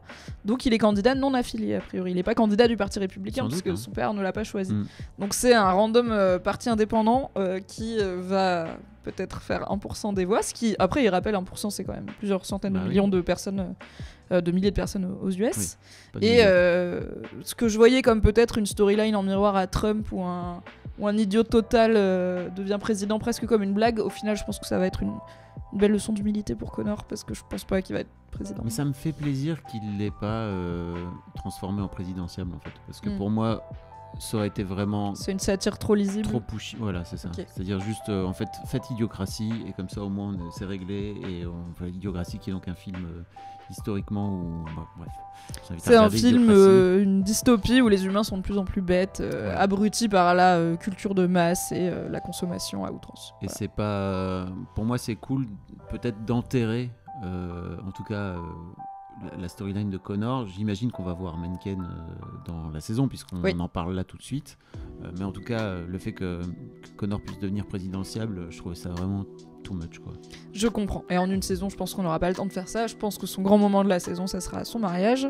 Comme dans tout mariage de succession, il devrait se passer beaucoup de choses qui vont lui gâcher son mariage et qui n'ont rien à voir avec lui, puisque tout le monde s'en fout de la vie de Connor, rappelons-le. Y compris son père et l'intégralité de sa famille. Revenons un peu sur les gamins, sur les autres gamins du coup, Kendall, Shiv et Roman, qui débattent de est-ce qu'on affronte notre père, est-ce qu'on essaye aussi de racheter Pierce, et qui finissent par avoir un rendez-vous avec la famille Pierce via Shiv, qui est la seule démocrate de la famille, la seule fille aussi, et qui n'a pas cramé tous ses puntos de sympathie auprès de la famille. Qu'est-ce que tu penses du fait qu'ils remettent ce truc ? Justement, on parlait d'une saison 3 qui parfois avait l'air de tourner un peu en rond. Est-ce que c'est une série qui va commencer à sentir le réchauffer ? Réintégrer une storyline qu'on a littéralement déjà eue de Logan veut acheter Pierce, va-t-il réussir ou non ?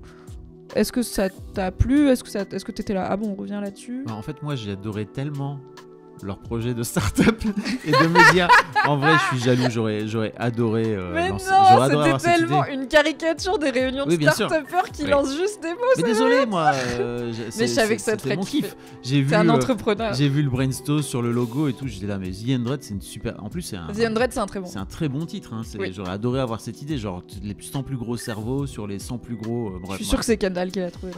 C'est très possible, mais globalement en fait je trouve ça cool. Moi, ça me dérange pas de remettre Pierce dans la balance tant qu'effectivement, en fait, les gamins gagnent et que Logan se retrouve un peu le bec dans l'eau.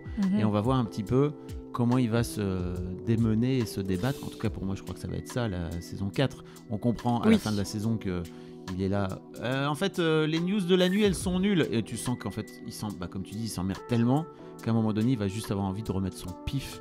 C'est le classico du patron qui se fait chier et qui décide de venir à la retraite derrière ton épaule et de changer des trucs qui n'ont pas du tout besoin d'être changés. Et le gars, genre, ça fait 18 mois qu'il a pas foutu un pied au bureau, il sait pas comment tu bosses. Et il arrive, il est là, on change ça, on disrupte tout. Et t'es là, en fait, juste trouve-toi un loisir peut-être si tu te fais chier, tu vois. 24 ans, tu vois, à un moment donné, juste aussi, t'es vieux, frère. Jeunes faire les trucs. Et tu vois, l'une des raisons pour lesquelles j'ai vendu Mademoiselle, c'est que j'avais peur de me transformer dans ce fondateur-là, tu vois, qui était plus à la tête de la boîte. C'est pour l'une des raisons pour lesquelles aussi je me suis barré. C'est que j'avais pas envie d'être ce mec de c'était mieux avant quand c'était moi. Oui, je comprends. Et c'était, je crois, pour la santé mentale et pour la santé du bocal, là, c'est quand même vachement mieux de se dire ok, bah alors ça c'est bien, c'était avant, mais en fait on va faire autre chose maintenant. Et je crois que Logan, il est juste picousé. Et en fait il a rien d'autre à foutre dans sa vie et il peut pas chiller en fait, c'est impossible qu'il chill. Non, le mec il a je sais pas, il a du mercure bouillant dans les veines, il est incapable de se détendre, il est tout le temps vénère. Il va crever comme ça, je crois. Oui, mais il y a eu, alors je sais qu'il meurt pas à la fin de cet épisode, mais il y a une quand il regarde la télé là, il y a une micro scène où il laisse aller sa tête sur l'avant-tête et tout, l'appui-tête, et j'étais là. Est-ce que Logan il meurt ? Genre, est-ce que... Non, et après j'étais non, il meurt pas comme ça. Mais en tout cas que, et j'espère qu'ils vont creuser cette storyline un peu, du fait que en fait il soit vieux et qu'il soit un peu en train de c'est le crépuscule quand même. Perdre un peu la boule quoi, tu vois, cette fameuse, on en reparlera après, mais cette fameuse scène dans le diner là, elle est complètement dingo. Ça va Oui, je me mets en tailleur souris. Et que j'ai vraiment hâte de voir comment ils vont faire évoluer, ils vont faire évoluer comment ils vont faire évoluer Logan tout au long de cette saison, et notamment par rapport à l'aspect de sa santé, quoi. Parce que souvenons-nous que l'année passée, quand même, enfin la saison dernière, il part quand même en couille à 2-3 reprises de façon assez vénère. Faut pas qu'il oublie ses médicaments. Voilà.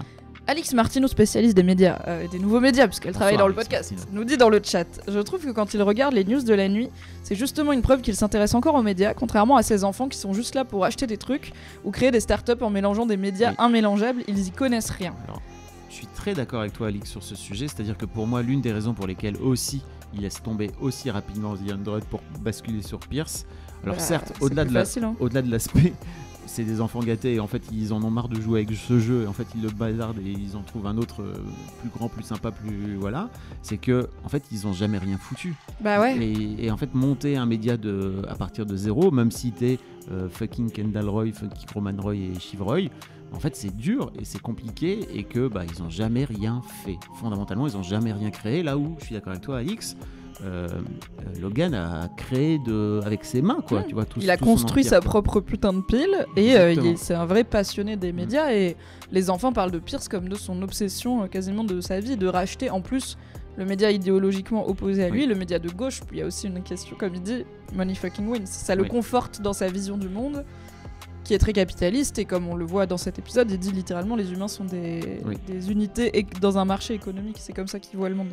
Après, donc en plus ça lui donnerait raison, quoi. Pour rajouter un truc, c'est que le fait d'appeler la boss des news à ce moment-là, en fait, ton rôle en tant que boss, c'est pas de micromanager en permanence. Bien sûr. Ce qui est en train de se passer en disant est-ce que t'as perdu tu me vires ce gars-là. T'as perdu la niaque là, tu l'as encore le grip là, le grit. Ah, il y a losing it. Oh là là, quelle horreur. Ouais, et puis tu sens là, la go, il est 3 du mat, elle voit son téléphone qui sonne, elle va Logan, elle est là. Logan, qu'est-ce qui se passe? C'est juste comment il. Parce qu'elle-même, elle est pas toute jeune en plus, laissez-la dormir cette dame. Elle aussi, peut-être, elle devrait être à la retraite. Comment il le décrit? Putain, le présentateur là. Il dit, on dirait un scrotum avec un toupet, je crois. Donc on dirait des couilles avec un toupet, je crois que c'est. Voilà, c'est ça qu'il dit. On est ravis. Moi ça m'a pas dérangé non plus le retour de Pierce, déjà parce que voilà, il y a cet aspect symbolique c'est le truc que Logan a perdu, c'est peut-être le seul moment où on l'a vu vraiment perdre, il a perdu 2 fois du coup avec Pierce, puisque en tout cas il ne finit pas sur une victoire cet épisode en termes de négo, et puis voilà, ça cristallise beaucoup de sa vision du monde, de son héritage qui est un empire médiatique, et c'est plein de meufs, et moi ça me fait plaisir aussi d'avoir des meufs. Il y avait Naomi qui a continué à traîner dans les parages, donc on avait toujours un lien avec cette famille finalement, même si elle était pas trop liée, elle en parlait pas trop, c'était plus la meuf de Kendall. Donc ça m'a pas dérangé, et principalement parce que je l'ai dit, mon épisode préféré de Succession c'est Thornhaven, c'est l'épisode chez les Pierce avec ce dîner où... Le choc des cultures. Alors on parlait de la dick pic, mais le moment où Shiv annonce au dîner, mais papa tu peux leur dire que c'est moi la prochaine PDG. En termes de celle que mon cerveau a effacée, elle est présente parce que c'est très dur. Et je pense que le fait que ça soit un dîner, c'est pire. Tu vois, il y a le côté vraiment repas de famille interminable, alors qu'une dick pic en réunion, c'est horrible. Hein, mais ça, au dîner, c'était pire. Donc voilà, c'était mon épisode préféré. J'adore Nan Pierce, j'adore ce personnage. Je trouve que l'actrice, elle a fait une impression folle en un épisode. Et a amené aussi ce côté la gauche caviar hypocrite qui a quand même des domestiques. Oh, c'est insupportable. Tous ces milliards là. Parler de milliards, 8, 9, on me dit des chiffres. Qu'est-ce qui se passe après 8 et 9? Il y a Romain qui 9B. Il est trop chiant. 9B. Et ça fait partie ils savent, tu vois, que tout ça c'est un jeu, que machin, qu'il faut la laisser croire qu'elle a pas envie de faire ça, que ça fait partie de la danse, quoi. Parce qu'ils ont ces codes là et parce qu'ils connaissent bien cette famille. Donc j'étais trop contente en fait, quand ça a commencé à parler de Pierce, j'étais là, on va revoir Nan Pierce, je signe. Donc je suis très contente, même si je regrette parfois le côté un peu redondant de Succession, ressortir cette storyline pour la dernière saison, moi ça me va bien. Il y a Steel Marty qui répond à Alix en lui disant « Je suis d'accord avec toi sur le fait du coup que Logan il s'intéresse aux médias alors que les autres ils lancent des buzzwords sur un mur. Je rajouterais même que à part Kendall qui connaît un peu mieux le job, ils courent tous après une position pour laquelle ils ne sont pas qualifiés et qu'ils ne veulent même pas, c'est juste pour le titre et pour avoir le fin mot de l'histoire. » Je pense que pour le coup Roman il est sincèrement hypé par The 100, il aimerait bien faire un truc comme ça, et à un moment il dit moderne, léger, rapide sur nos pieds, tu vois, genre le pied agile, et je pense que c'est vraiment Roman en tant que personne, c'est la boîte qu'il veut faire, plutôt que d'acheter effectivement un énorme paquebot, en plus un peu vieillissant, quoi, un vieux média qui est difficile à contrôler, quoi. C'est vraiment, c'est pas le même projet, clairement, c'est vraiment impressionnant. Après, est-ce qu'il a perdu alors que les kids ont acheté peut-être trop cher un média qu'ils vont pas savoir gérer et leur concurrent numéro 1 c'est leur daron? C'est ce On qu'on en va parlera. savoir. Oui, parce que déjà la vente n'est pas faite et il peut y avoir des obstacles à cette vente, même si la négo a réussi en leur faveur. Ok. Bravo pour avoir donné le chiffre le plus haut. Oui, bravo pour avoir donné le chiffre de plus haut, Bande de bande de cons, vraiment. Qu'est-ce que t'as pensé de cette petite scène où Kerry elle appelle les enfants pour leur demander s'ils peuvent dire bon anniversaire à leur père? En fait, pour moi, elle est en train de jouer le rôle de Marsha à ce moment-là, qui jouait clairement Elle ce essaye. rôle-là. Mais en fait, ça marche pas parce que les enfants, en fait, ils sont pas dupes. Enfin, c'est horrible en fait sa position à cette meuf et en même temps, c'est Personne la dans respecte. dans laquelle elle s'est mise, tu vois. C'est que, qu'est-ce que t'as envie de la respecter, quoi? C'est horrible. Bah oui, elle a. Alors on C'est sait pas à hilarant. quel point elle est C'est compétente potentiellement dans son job d'assistante, mais en effet, elle prend beaucoup trop la conf pour une meuf qui en plus n'a le statut qu'elle a que parce qu'elle a des relations sexuelles avec son patron. Enfin, c'est pas pour ses compétences que Logan il la valorise, on le sait. C'est pas de sa faute à elle s'il est misogyne, mais bon, elle est dans ce système-là. Et pourquoi? Et du coup, comme elle les se enfants la mêle de ça, respectent tu pas. vois? Oui. Pourquoi elle se mêle de ça? Oui, pour le coup, Marsha avait un rôle pas maternel, mais elle a eu une ou deux discussions avec Oui. Shiv qui était très belle-mère, belle-fille pour le coup. Kerry, d'où elle appelle les enfants pour leur dire appelez votre daron quoi. Elle est plus jeune qu'eux et tout. Enfin, tu vois, il y a un vrai truc chelou quoi qui joue par rapport à ça. Quoi. Oui, en plus, oui, elle est plus jeune que j'y avais pas pensé. Oh là là. Bah oui, ils ont quoi? Ils ont 40 balais, non? Si leur daron il a. Si leur daron, Bah, il a... Kendall a bien sûr fêté ses 40 ans. Oui, The voilà. Notorious Ken, Ready to C'est Die, devant nous. Party of the Year. Moi, j'ai trouvé que c'était une scène qui montre très bien l'unisson des gamins, encore une fois, du trio, qui est quelque chose qui est très nouveau, hein, finalement, dans la série. Et ça montre qu'ils se laissent pas démonter par papa veut qu'on lui parle, quoi. Bah oui. Et ils disent, nous, on exige Alors, qu'ils nous demandent, Kendall qu'ils nous demande quand appellent, même. quoi. Est-ce qu'il demande? Oui. Tu sens vraiment qu'il y a le petit garçon qui ressort en Ouais. lui là à ce moment-là. Quoi? C'est lui qui a demandé? C'est lui qui a demandé? Enfin, vraiment, Mais c'est Roman terrible. aussi, il veut que. Roman, il est en. C'est Roman, Ken- ça le fait chier. C'est Ken qui démarre direct. Oui. Oui. Ken, il démarre direct sur est-ce qu'il a demandé, mais à la fin de l'épisode, quand ils signent le deal avec. Enfin, quand ils réussissent la négo avec Pierce, et que leur père les appelle justement pour les engueuler, Shiv est hyper contente, Roman il fait la gueule. Bah oui. Il est pas content de s'être fait engueuler par son père, et je pense qu'il est pas content d'avoir fait de la peine à son père. Enfin, Roman, il y a toujours ce truc où c'est celui qui a démontré le plus d'affection et d'amour à Logan. C'est lui qui lui a dit je t'aime à la fin de la saison dernière. C'est lui qui, quand son père était à l'hôpital, il voulait un pull qui sent son père. Enfin, On comprend aussi que c'est lui qui s'est sans doute fait le plus malmené par son père. y compris physiquement, rappelons-le. Et puis c'est aussi celui qui voulait pas racheter Pierce de base. Donc ça aussi, c'est que c'est pas la négo. Enfin, c'est la négo de sa vie a priori, mais Après, c'est il pas le finit projet par de le sa vouloir, vie. hein, donc. Oui, il il dit finit par fuck basculer. it. Et puis il dit aussi ok pour monter à 10 milliards. Du coup, Non, mais vraiment. rappelons que dans la saison 2, Pierce était à 25 milliards. C'était ce que Logan leur proposait, donc ça a quand même ça a ouais. décoté. Et on peut se dire que si Logan propose. Donc là, il propose 6, on comprend qu'il est prêt lui à monter à autour de 8, 8,5. Peut-être, en fait, c'est lui le businessman. Peut-être que les gamins ont trop payé, quoi. Ah, bah ça, on le saura plus tard, mais justement, tout son Je truc connais de pas venir assez le dire. business pour estimer Tout son Pierce. truc de venir dire, et c'est là à ce moment-là que le fameux Tellis, il ne sert strictement à rien, qui. Il a une discussion avec Roman qui est géniale. Putain, merci vraiment de. J'aimerais nous tellement faire avoir fait Harvard exploser. comme toi, là. C'est vraiment impressionnant. C'est autant de neurones là d'un coup de prendre dans la Un gueule. Là. intellectuel giant. Où en fait ce mec là ne sert à rien qu'à prendre sa commission, tu vois. Et d'ailleurs, c'est au tout début où ils disent, où Kendall dit est-ce qu'on demande à Tellis son avis sur est-ce qu'on doit racheter Pierce ou alors Fonder The lancer 100. Et il dit t'es en train de lui demander s'il préfère avoir 5 millions de commissions parce qu'en fait il nous a Parce qu'on ramené lance une boîte. des investisseurs ou alors 35 parce qu'on est en train de racheter une boîte qui est potentiellement 7 fois plus grande. Ce qui est l'une des choses les plus intelligentes que Roman ait dit côté business dans la série. Hein. On sent que. Mais non, il mais est sharp, là. il est au taquet, et surtout quand il lui dit bah écoute, merci pour ce conseil qui nous vaudra 200 millions, quoi. Parce qu'effectivement, le mec ne sert à R, quoi. Non, il sert à leur valider que oui, ils peuvent réunir 10 milliards. Oui, quoi. bon, si tu veux, voilà, quoi. Oui. Euh, Il est très bien payé pour ça, quand même. oui, c'est très très bien payé pour pas grand chose. Et t'es en train de te branler sur ton catalogue Oui. de yacht, là. Roman, toujours fidèle à lui-même, toujours un peu dégueulasse. C'est tellement génial. Écoute, ouais, moi j'ai trouvé Enfin, je sais pas, qu'est-ce que t'as pensé toi de cette négo où vraiment à un moment donné ils balancent des chiffres comme ça, ils en ont rien à foutre. Bah, je trouve que c'est pareil, c'est la preuve qu'en fait on est sur des gens qui sont très verts. Parce que même en termes de négo, en fait je comprends l'idée de on donne le coup final, on va leur faire une offre qu'ils ne peuvent pas refuser.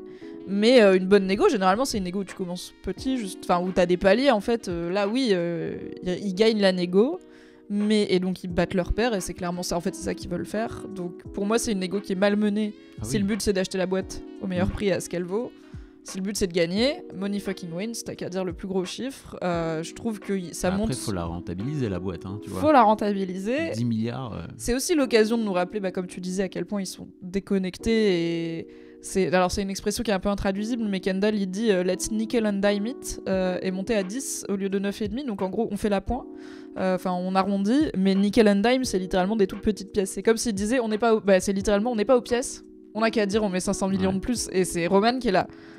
Non mais vous savez ce que c'est quand même 500 millions de dollars. Bon après il dit c'est de l'argent qu'on pourrait dépenser en jetpack et en sushi, donc c'est pas non plus pour faire des œuvres caritatives, mais oui en motoneige. mais c'est lui qui est quand même en mode non mais entre 9,5 et 10 il y a 500 millions de dollars quand même, donc ça nous rappelle qu'ils sont déconnectés.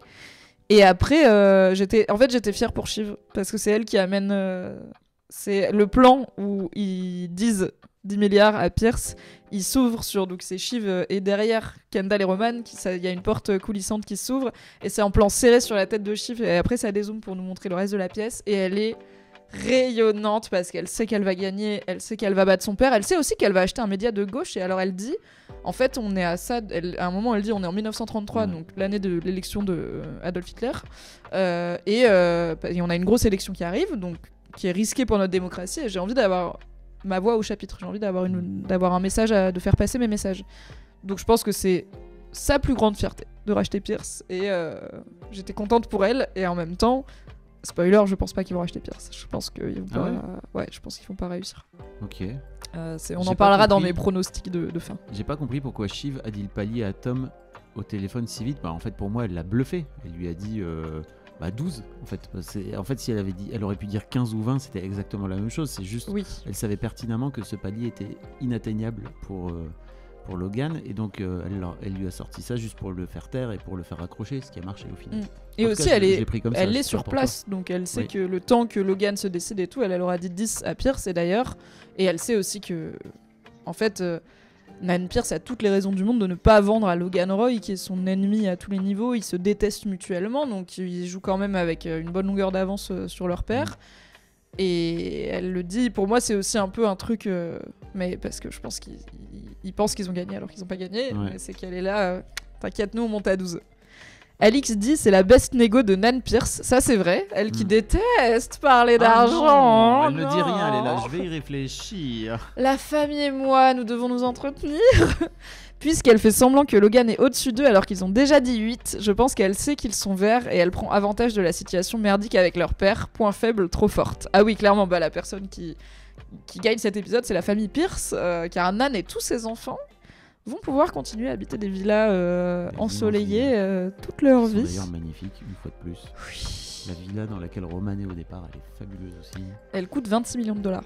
J'ai vu non, plus. Non. Si, je crois que c'est ça. Je sais pas, j'ai vu passer un tweet sur la maison a été achetée il y a quelques années. Voilà. C'est en Californie d'ailleurs, et dans les podcasts américains que j'écoute, ils étaient très contents que Succession nous emmène un peu en Californie parce que c'est très new-yorkais comme série et c'est très Roman. On sait qu'il a vécu à Hollywood et tout, donc voilà, c'était cool d'avoir un petit peu de soleil et puis du coup le contraste entre il y a une vraie chaleur rayonnante entre les enfants et chez les Pierce, là où Logan, tout est froid, tout est noir, tout est du bois sombre et du métal. Ça fonctionne bien aussi. Alright, bravo la famille Pierce pour cette belle négo qui se termine à 10 milliards de dollars. En attendant cette nouvelle, on va parler de Logan, à savoir Logan au dîner, Logan au diner, Logan et les blagues, carambar. Donc commençons avec Logan au diner, puisqu'il en a tellement marre de son anniv et de pas avoir ses enfants. Se casse. Je crois qu'il en a marre de pas avoir de nouvelles de Nan Pierce. En fait, il est impatient. Et en fait, il dit j'en ai marre, qu'est-ce que tu veux que je fasse d'autre que d'attendre qu'elle me donne une réponse, je me casse de là, je vais marcher quoi. C'est vrai. Donc il parle pas de ses enfants, il en parle pas, mais en vrai je pense qu'il a attendu toute la journée de voir s'ils allaient lui dire un truc, tu vois. Et que Ok. quand il se rend Et compte, tu vois, on le voit pas regarder qu'ils sur sont- son tel. Enfin, tu vois, à aucun moment on le voit un peu impatient. c'est vrai, il demande c'est vrai. à, il demande Mais à, Kelly à demande. Tom, alors comment vont les rats, tu vois, c'est vraiment. C'est pas Oui, il demande. Oui, comment vont les rats, quoi, tu vois. Ah bah bien sûr, c'est Logan, il va jamais montrer que ça l'intéresse Ok. vraiment. Mais Dans le chat, qu'est-ce que vous en pensez? Moi, je crois qu'il en a rien à foutre et que juste il a moi je besoin crois qu'il lui manque de ses se enfants. barrer parce qu'en fait, il est impatient. Il a pas les rênes en main. Et pour moi, ce mec a besoin d'avoir les rênes en main. C'est un voilà. Il y a Alix qui dit, je trouve que quand il demande des blagues, c'est parce que ses enfants lui manquent, parce que c'est les plus marrants. Bah oui. Je suis d'accord, je pense que c'est Ça, Roman je suis qui très lui d'accord manque avec toi. beaucoup à ce moment-là. Léa dit, je pense que ça le touche, donc écoute. Ok. C'est un daron quelque part, ce Logan Roy. Et ne pas avoir ses enfants à malmener, ne pas avoir ses enfants autour de lui, c'est quand même, je pense, quelque chose qui le rend encore plus impatient, encore plus frustré et encore plus incapable de tenir en place, ce qui fait que donc il se barre de son propre anniv. Power move, franchement. Et comme toi, finalement. Et de ta soirée d'anniv sur Non, je suis Twitch. parti 2 minutes, Oui, calme-toi. t'es pas parti à Central Raconte pas Park de et la manger merde. un bout. Avec Colin, avec qui il finit au diner. Donc Colin, c'est bien sûr son fameux garde du corps qui a l'air d'être le plus dangereux et le plus proche de lui. Et c'est celui qui sait que Kendall a tué un homme. Voilà, Ouais. c'est là qu'on l'a déjà vu. Et ils finissent au diner avec une discussion sur l'amitié, mais aussi l'au-delà et le sens de la vie. T'es mon you're my pal, you know. Oh là là, You're mais- my best pal. You're my Il lui best dit pal. t'es Il mon lui dit en meilleur 2 fois. copain. Il lui dit t'es mon pal et après il lui dit t'es mon best pal et l'autre il est là. Ok. Merci monsieur qui paye Ok, mon donc- salaire. donc jusque-là, j'ai dû avoir 2 lignes. En fait, le mec n'existe pas dans la série jusque-là. Oui, un Colin. des podcasts que j'écoute, ils en parlaient, ils étaient là. Imagine l'acteur qui jusqu'ici, son scénar c'était Et l'air méchant, qui est là, attendez, je suis dans cette scène avec Brian Cox, putain. Je pense qu'il Incroyable. a acheté un ou deux bouquins d'acting, il a révisé, tu vois, en mode, putain, faut Incroyable. que je sois au niveau. Vraiment. Et effectivement, cette séquence est d'une tristesse folle parce que tu sens vraiment la solitude du mec Mm. et à quel point, en fait, il a personne avec qui discuter et avec qui peut-être refaire le monde. Parce que peut-être qu'à ce moment-là, dans sa vie, il aimerait bien avoir un mate, tu vois, avec qui discuter, avec qui se dire, ok, bah, vas-y, viens, on réfléchit au sens du monde et dans quel sens va le monde, etc. Alors même si c'est complètement tordu, on imagine ce qui pourrait se raconter Oui. à la fin. Mais en tout cas, il n'a pas de poteau, quoi. Miskin. Oui, non, il a pas d'amis, et ce qu'il a le plus proche d'un ami, c'est un mec qui le rémunère pour travailler pour lui. Incroyable, il y a Adel Waddle sur le Wow. chat qui dit ça vous regarde en direct de Dundee, je vis ici et Brian Cox c'est la fierté locale. Quand l'épisode à Dundee est sorti, on se Incroyable. sentait plus. Mais Hi Internet. Dundee, how are Hi you Dundee? Incroyable. Bah écoute, bonjour Dundee, bonjour l'Écosse, bravo pour vos airs roulés et l'intégralité de ce que vous faites culinairement, et bravo pour Brian Cox. Merci beaucoup, qui est donc l'acteur qui joue Logan, et comme l'acteur, le personnage vient aussi de Dundee. Alix nous dit, j'ai écouté le podcast officiel Succession, où il y a un podcast de HBO où les créateurs de la Ah, je série savais pas. débriefent chaque épisode, Ok. comme il y avait pour The Last of Us. Et les auteurs disaient que ça existe de fou les riches qui pensent que leurs employés sont leurs amis. Bichette. C'est vrai, je sais que c'est un truc dont j'ai déjà entendu parler, ce truc de personnes riches complètement hors sol qui oublient qu'en fait si les gens traînent avec eux c'est parce qu'ils les payent et qui confondent ça avec de l'amitié.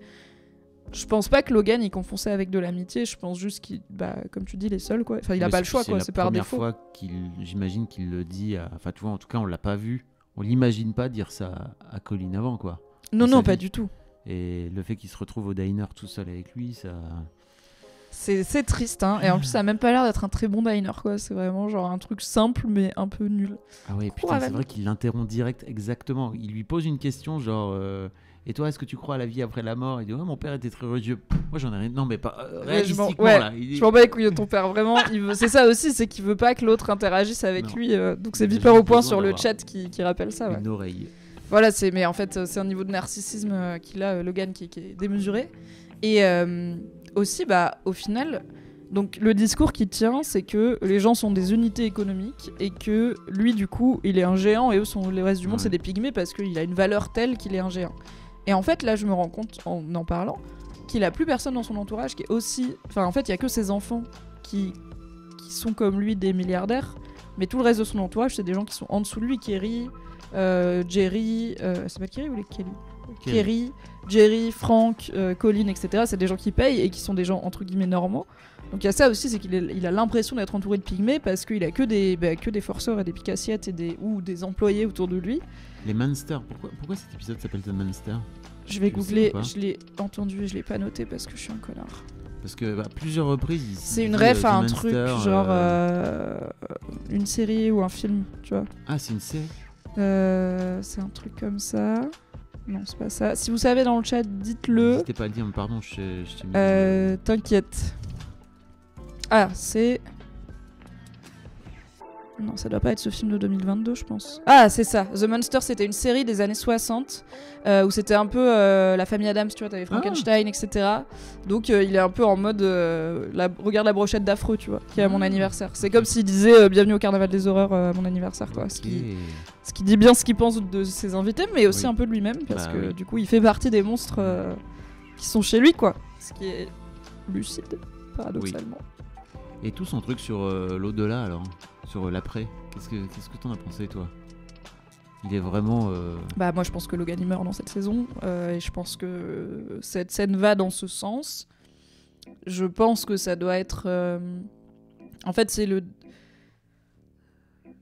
c'est le dernier truc qui lui reste à affronter, tu vois, sa propre mortalité.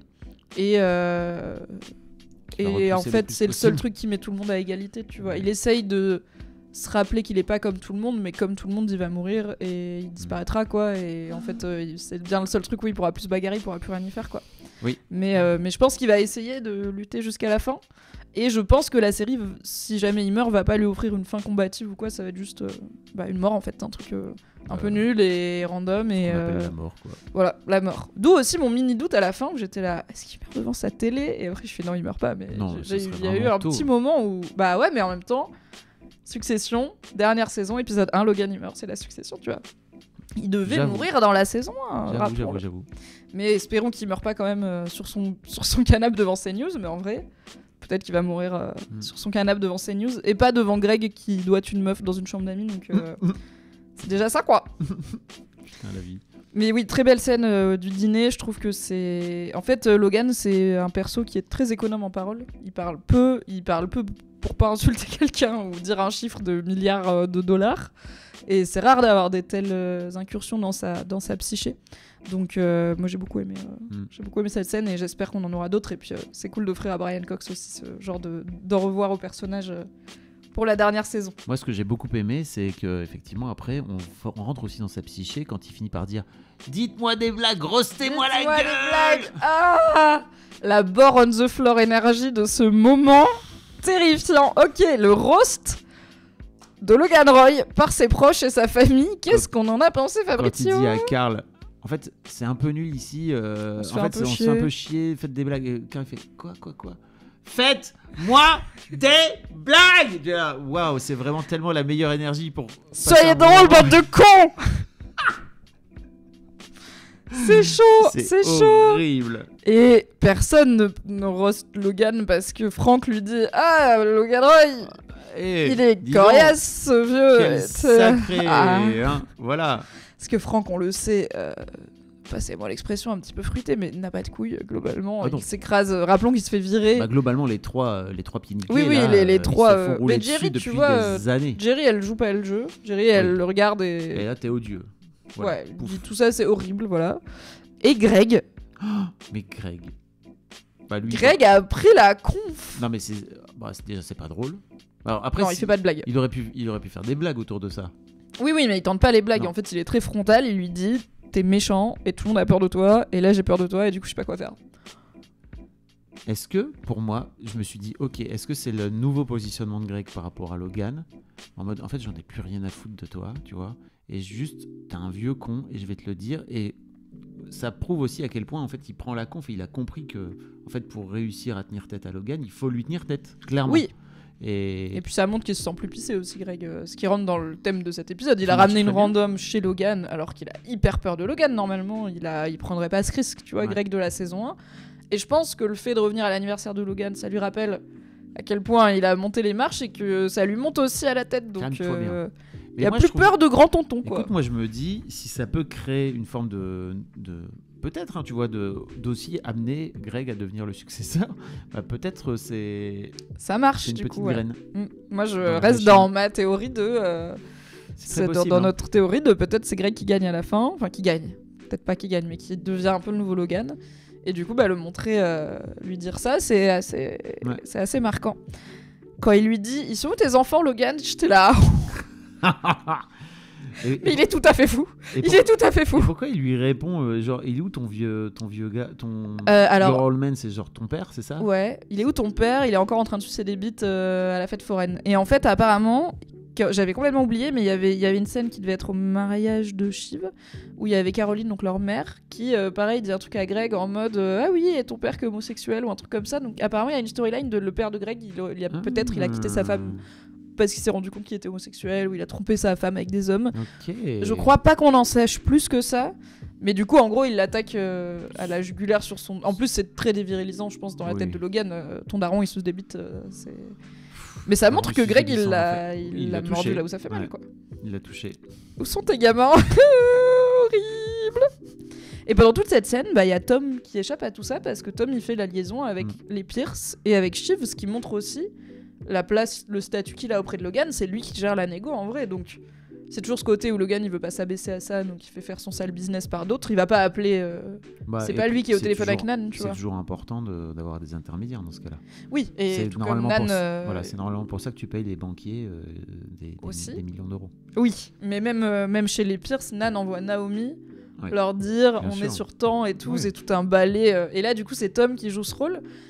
Je sais pas si ça, en fait, est-ce que ça montre qu'il gagne en pouvoir, tu vois Bien sûr. Parce que j'ai vu des gens vraiment lire la scène en mode, c'est un peu Tom qui gère la négo, tu vois, finalement. Mais où est-ce que ça... Si on revient trois saisons en arrière, bien sûr qu'en fait il a gagné en pouvoir. Il est... Oui. Même si, en fait, il se fout de sa gueule ouvertement quand ils se retrouvent tous les deux là, où il parle du mariage où Tom vient lui proposer son mariage.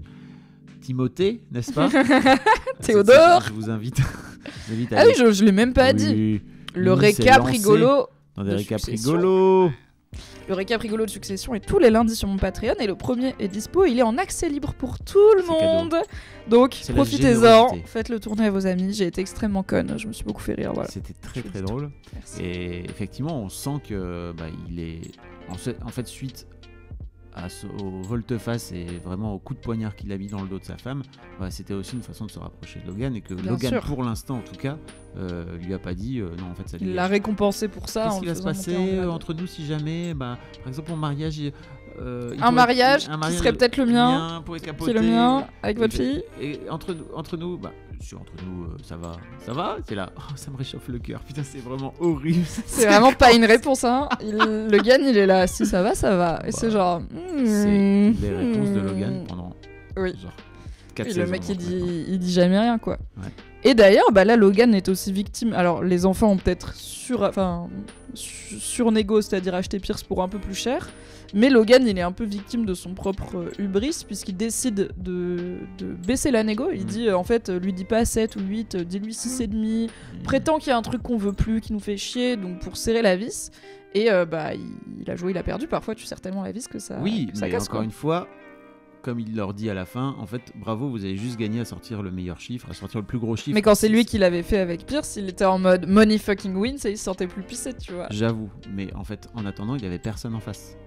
Oui. Il n'était pas dans une négo à deux. Il était juste. Il a perdu contre personne. Exactement. Là, il a perdu contre ses enfants. Il a perdu contre ses enfants et effectivement, peut-être que c'est beaucoup trop cher.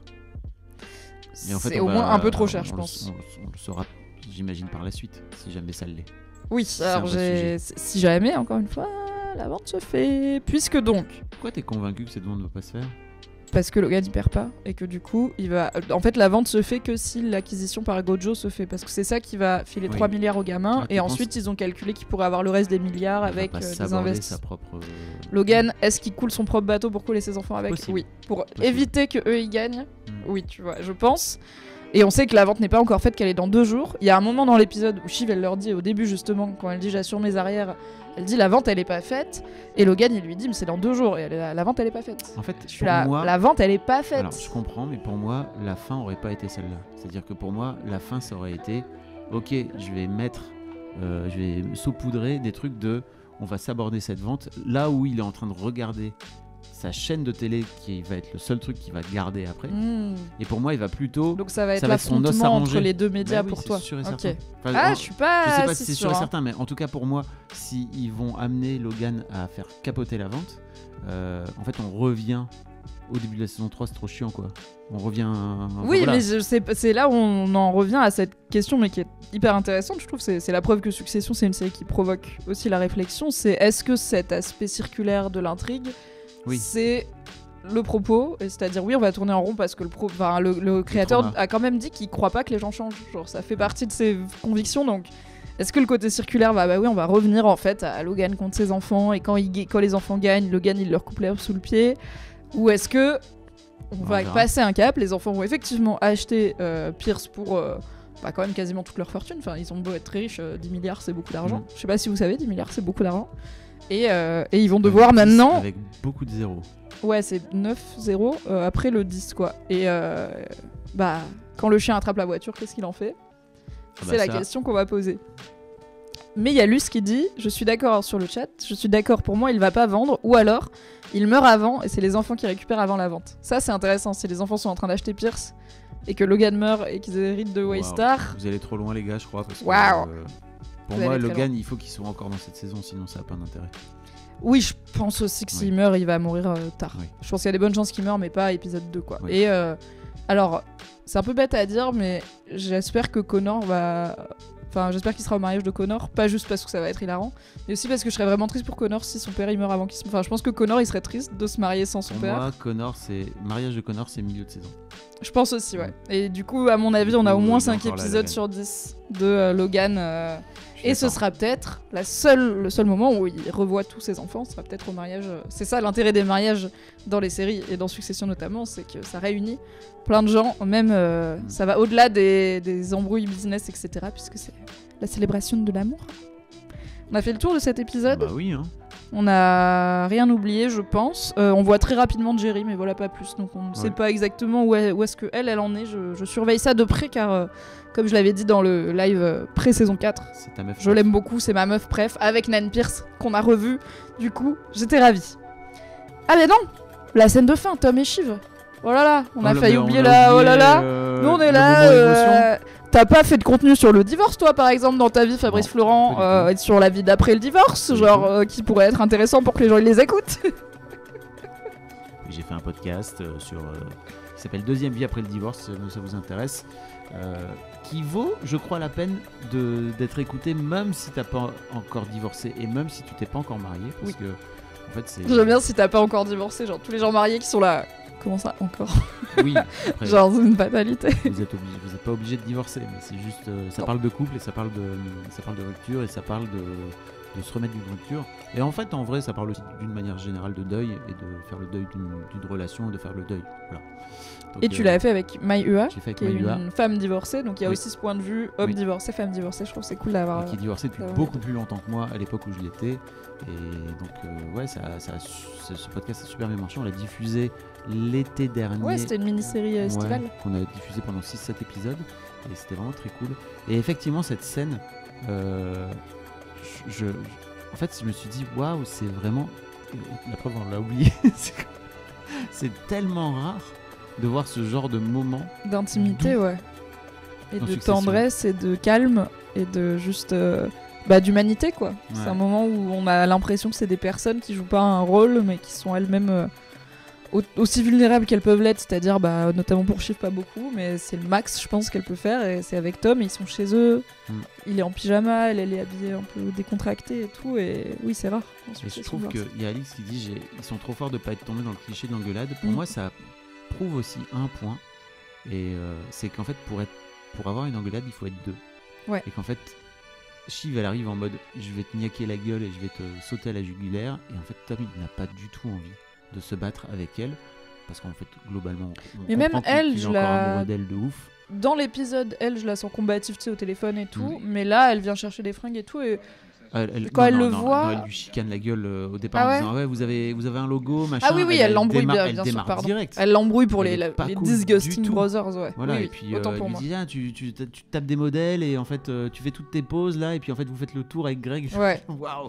Ouais, t'es en train de sauter toute la ville en gros, elle lui demande. C'est bizarre cette fidélité qu'elle a, Shiv, alors qu'elle en a rien à foutre de la fidélité, mais ouais, c'est un truc de contrôle quoi. MDR, hein. Et donc je trouve ça assez génial de voir comme Tom lâche tout de suite prise, et qu'effectivement ça fait retomber la potentielle dispute, parce que lui, il est pas en colère contre elle, en fait. Il a au contraire envie de faire Il la dort paix. avec son alliance. Oui, ça, bravo d'avoir capté ce truc, j'avais pas capté. Bah, c'est pas j'avais moi, vu- c'est Reddit, tu Ouais, connais. merde. C'est fort. Internet. Je ne suis qu'une forme d'entonnoir qui contient Internet et par ma bouche sort la substantifique moelle. Ça s'appelle de la curation. Voilà, tout simplement. C'est un métier. Effectivement, comme le dit Alix dans le chat, quand elle dit je vois pas quel profit on peut faire d'une grande discussion, effectivement, elle reste quand même capitaliste dans la dispute. Et Ouais. il y a un côté, en fait, je vais pas non plus t'ouvrir mon cœur pour Je vais rien, pas, parce moi, que avoir des émotions c'est négatives trop tard, quoi. s'il y a rien à sauver. Et aussi, je pense qu'elle est incapable d'entendre le mal qu'elle a fait à Tom et que les rares fois où il a essayé de lui dire ça a rien donné, rappelons de cette incroyable phrase je me demande si la peine que je ressentirais sans toi est moins pire que la peine que je ressens avec toi, qui était quand même le moment où on s'est Horrible. dit ouais Tom il va falloir divorcer là quand même Gadjo, c'est pas une phrase normale à dire à sa femme et c'est très réel quoi. Et là, Shiv refuse en fait. Ça aurait pu ne pas être une engueulade, mais effectivement une discussion, mais ça serait monté en tour de. Ouais. Mais toi, tu m'as trahi avec mon père, ouais, mais toi, tu m'as fait ci, mais tu m'as fait ça, mais tu m'as trompé. Et en fait, je suis un peu partagée entre. Je comprends un peu le truc de Shiv de bah, juste se faire du mal et remuer de la merde. Et elle dit beaucoup bullshit, tu vois, ce qui est aussi genre sa vision des émotions. Je pense que c'est genre c'est des conneries, tout Bah ça. Je suis un peu en mode, en fait, oui, pourquoi. Enfin, tu vois, elle dit un peu serrons-nous la main, on aura essayé. Je suis là, bah pourquoi pas. Mais il y a aussi la lâcheté. À mon sens, elle est pas capable d'entendre ce que. Enfin, elle le prive lui D'une de lui clôture. raconter, d'avoir sa, comme tu dis, sa clôture et de raconter ce qu'il a vécu aussi, parce que bah, elle lui a fait beaucoup de mal, quoi. Oui, clairement. Et n'oublions pas que ça arrange sans doute Shiv de divorcer à ce moment-là de Tom, parce que vis-à-vis de, Bah, elle l'a promis à- d'Etienne ouais. et des Pierce, elle l'a promis qu'elle allait divorcer. Donc il y a aussi ce truc dont on parle pas dans la saison, Bah, dans la scène finale. C'est aussi mais du business, ouais. bien sûr. Et d'ailleurs, quand elle dit, parce que Pierce lui dit, ok, vous nous rachetez, vous avez plus de contact avec votre père, mais désolé, mais toi, Shiv, t'es quand même marié au chef de Fox News, en gros. Et Shiv, elle dit, je vais divorcer. Et en fait, il y a juste un plan où Roman, il tourne la tête vers elle en mode. Donc Ouais. en fait, elle l'avait pas dit, elle l'avait pas décidé. Et Kendall. c'est Il ou tombe- Kendall, pardon. C'est mis un bluff, c'est-à-dire que si la vente se fait pas, Oui. peut-être qu'elle se précipite pas pour divorcer de Tom. Mis une prise de décision qu'elle a fait en temps réel dans une ego business, donc c'est Bouh, trop bouh, bizarre bouh, de le jour où décider l'amour ça, quoi. meurt. C'est Roman qui dit ça. Ah, tellement triste quand le vrai triste amour jour. meurt. Parce que Roman, il était c'est celui qui embrouille Shiv sur Tom, c'est pas ton égal et tu le traites pas bien. Enfin, il est très lucide sur la relation qu'a sa sœur avec son mari, qui est pas une relation d'amour et de respect, quoi. Donc il sait aussi que. Il y a Alice qui dit dans le chat, il y a le parallèle entre Tom et le chien qui reconnaît plus son odeur, elle a plus le contrôle sur lui. Donc je pense que c'est pour ça qu'elle veut pas la discussion. C'est possible. C'est aussi. possible aussi, ouais. Peut-être que, bah, comme tous ces gens, ils ont du mal à voir les autres personnes comme des Ouais. personnes réelles et que du coup, il est plus. C'est un PNJ, quoi, pour elle. Et t'as raison, Luce. Qu'est-ce Que- que va devenir Tom? Alors, Luce demande que devient Tom pour la boîte maintenant qu'il n'est plus le mari de Shiv. Bah, c'est la question qu'il a posée à Logan hein, pendant l'anniversaire. C'est si je divorce, qu'est-ce qui se passe? C'est la réponse énigmatique de Logan. Tant que ça va, ça va. Ce qui est genre, ok. En termes de poste, il est quand même directeur général de ATN, donc la chaîne de télé, qui est le seul truc qui est, si on a bien compris, ce que Logan va garder. Donc il a quand même un poste important. Mais en effet, pendant tout l'épisode, Logan se sert de Tom comme d'un moyen de communiquer avec Shiv et par extension les enfants. Et de gérer la négo. Donc, que va-t-il devenir? On ne sait pas. Et je pense que ça l'angoisse de pas savoir. Mais là, il a l'air plus préoccupé. Enfin, il est juste triste. Pour moi, le simple fait que Logan regarde les news et s'intéresse à ce qui se passe dans sa chaîne de façon Ah très- oui, j'avais pas fait le lien. très La chaîne concrète. dont Tom est le directeur. Ouais. fait que, en fait, à mon avis, Tom, il va prendre un scud dans la gueule potentiellement rapidement. Quoi. Y'a moyen. Oh, je serais Les un peu planètes triste s'alignent pour lui. ou Alors, pas. c'est des personnes détestables. Techniquement, il a plus sa place dans la boîte d'Idarvek vu qu'il y travaille pour de vrai. C'est vrai que par rapport à Shiv, par exemple, il a plus d'expérience dans la boîte, quoi. Ouais. Style Marty demande, est-ce que c'était de l'amour entre Tom et Shiv? C'était du business pour Shiv, c'était un soutien émotionnel doudou, c'est tout. C'est dur à dire, hein, mais pour moi, je crois que Tom était beaucoup plus amoureux de Shiv que l'inverse. Oui. Et effectivement, Je pense qu'il était sincèrement amoureux de Oui, Shiv. oui, bah, ça se sent dans les quelques moments d'intimité qu'ils ont entre eux, etc. Et cette fameuse scène pendant le mariage, là, où tu sens que lui, il est redingue de sa femme et qu'elle est là, ok, frère. Viens, Je on peux va- aller sauter mon ex néanmoins, on va ou faire, on peut négo un truc. on va ou- faire un couple ouvert, ça va être super. Ouais. Et, ah, ok, d'accord, on l'avait pas dit. Et je crois que, en fait, je ne sais pas à quel point il s'imaginait que sa femme était aussi émotionnellement un robot, tu vois. Je ne sais pas. Oui, et bah alors, il y a une scène, quand il parle à Kendall, la fameuse scène où Tom il dit à Kendall mon intuition me dit que je vais devoir te faire ken parce que je t'ai toujours vu te faire ken et j'ai jamais vu Logan se faire ken. Kendall, il lui dit clairement qu'il pense qu'il est avec sa sœur par arrivisme, tu vois. Il lui dit en gros, t'as rencontré ma sœur, t'as pu monter les échelons. Enfin, il lui dit voilà, t'as monté les échelons, tu t'es infiltré dans la famille. Et Tom, il lui dit non, je suis tombé amoureux de ta sœur. Et je pense que c'est vraiment. C'est un arriviste aussi, oui, mais à la base, c'était pas calculé tout ça, quoi. Je pense qu'il est sincèrement tombé amoureux de Shiv. Et il y a un moment où Shiv lui dit que quand ils se sont rencontrés, elle était au fond du trou. Elle dit que c'est son roc au mariage, tu vois, que c'est vraiment son rocher. Un cap sur lequel elle peut se fixer et un truc très sécurisant. Donc, en fait, je reste sur ma. Je pense qu'un des thèmes de Succession, c'est que ces gens-là, ils savent pas aimer. Les Roy, ils sont tellement fracassés par leur éducation toxique qu'ils ne savent pas aimer de façon normale et que du coup, c'est le plus proche de l'amour pour Shiv. C'est ce qu'elle ressentait pour Tom fut un temps, peut-être au début. Après, effectivement, c'est très toxique, c'est de la manipulation, c'est du contrôle, mais parce que je pense qu'elle sait pas faire autrement. Qui va lui apprendre à aimer autrement, vu que son père, il utilise En fait, l'amour pour son père, c'est une arme, c'est un outil de négo. Sa daronne, par exemple, MDR. Oui, sa daronne aurait pu lui apprendre l'amour romantique, bien sûr. Donc compliqué pour Shiv d'aimer différemment, mais pour moi, du coup, oui, c'était de l'amour, mais comme Kendall a dû aimer son ex-femme Rava et aime quelque part un peu ses enfants, mais juste ils savent pas faire quoi. Hein. Ils savent pas aimer normalement. Il y a Darvey qui dit Tom essaye de sauver les meubles avec je peux essayer de te faire l'amour, ce que j'ai trouvé très joli. Parce que je pense que si un jour je divorçais et que c'était pas un truc de on se déteste, tu vois, j'aimerais bien faire un dernier round d'adieu, un genre de baise triste, douce amère. Donc j'ai trouvé ça joli qu'il lui propose. Et je pense qu'elle y réfléchit pour de vrai, tu vois, elle l'envisage vraiment. Et on n'a jamais de scène de sexe dans Succès. Enfin, on n'a jamais eu de scène de sexe entre Shiv et Tom. Je crois que j'aurais bien aimé la voir. Mais parce que je pense qu'elle aurait été jolie. Mais bon, parce que tu veux bien voir Shiv à poil, ouais, surtout. Sarah Snook. Écoutez, le boule de Sarah Snook a chamboulé mon hétérosexualité. Voilà, c'est la vie, quoi. Chacun ses faiblesses, on peut toujours être surprise. Ok. On a fait le tour maintenant, ça y est, on a parlé de tout, y compris de cette très jolie scène finale qui marque du coup la séparation effective entre Shiv et Tom. Donc c'est un épisode où il y a beaucoup de pages qui se tournent et beaucoup de nouvelles pages qui s'ouvrent. On va élire la pire personne de l'épisode, ok. On va essayer de faire ça à chaque fois, de décider qui est pour nous la pire personne de cet épisode. C'est qui pour toi la pire ? Pour moi c'est Greg, mais voilà... Enfin, je vois pas comment on peut ne pas les lire et potentiellement systématiquement à tous les épisodes, on verra. Oui. Mais la pire personne, tout à fait. Ce soit à la fois dans la nullité avec laquelle il amène cette meuf et avec laquelle il la tège. Oui, il la traite mal, quoi.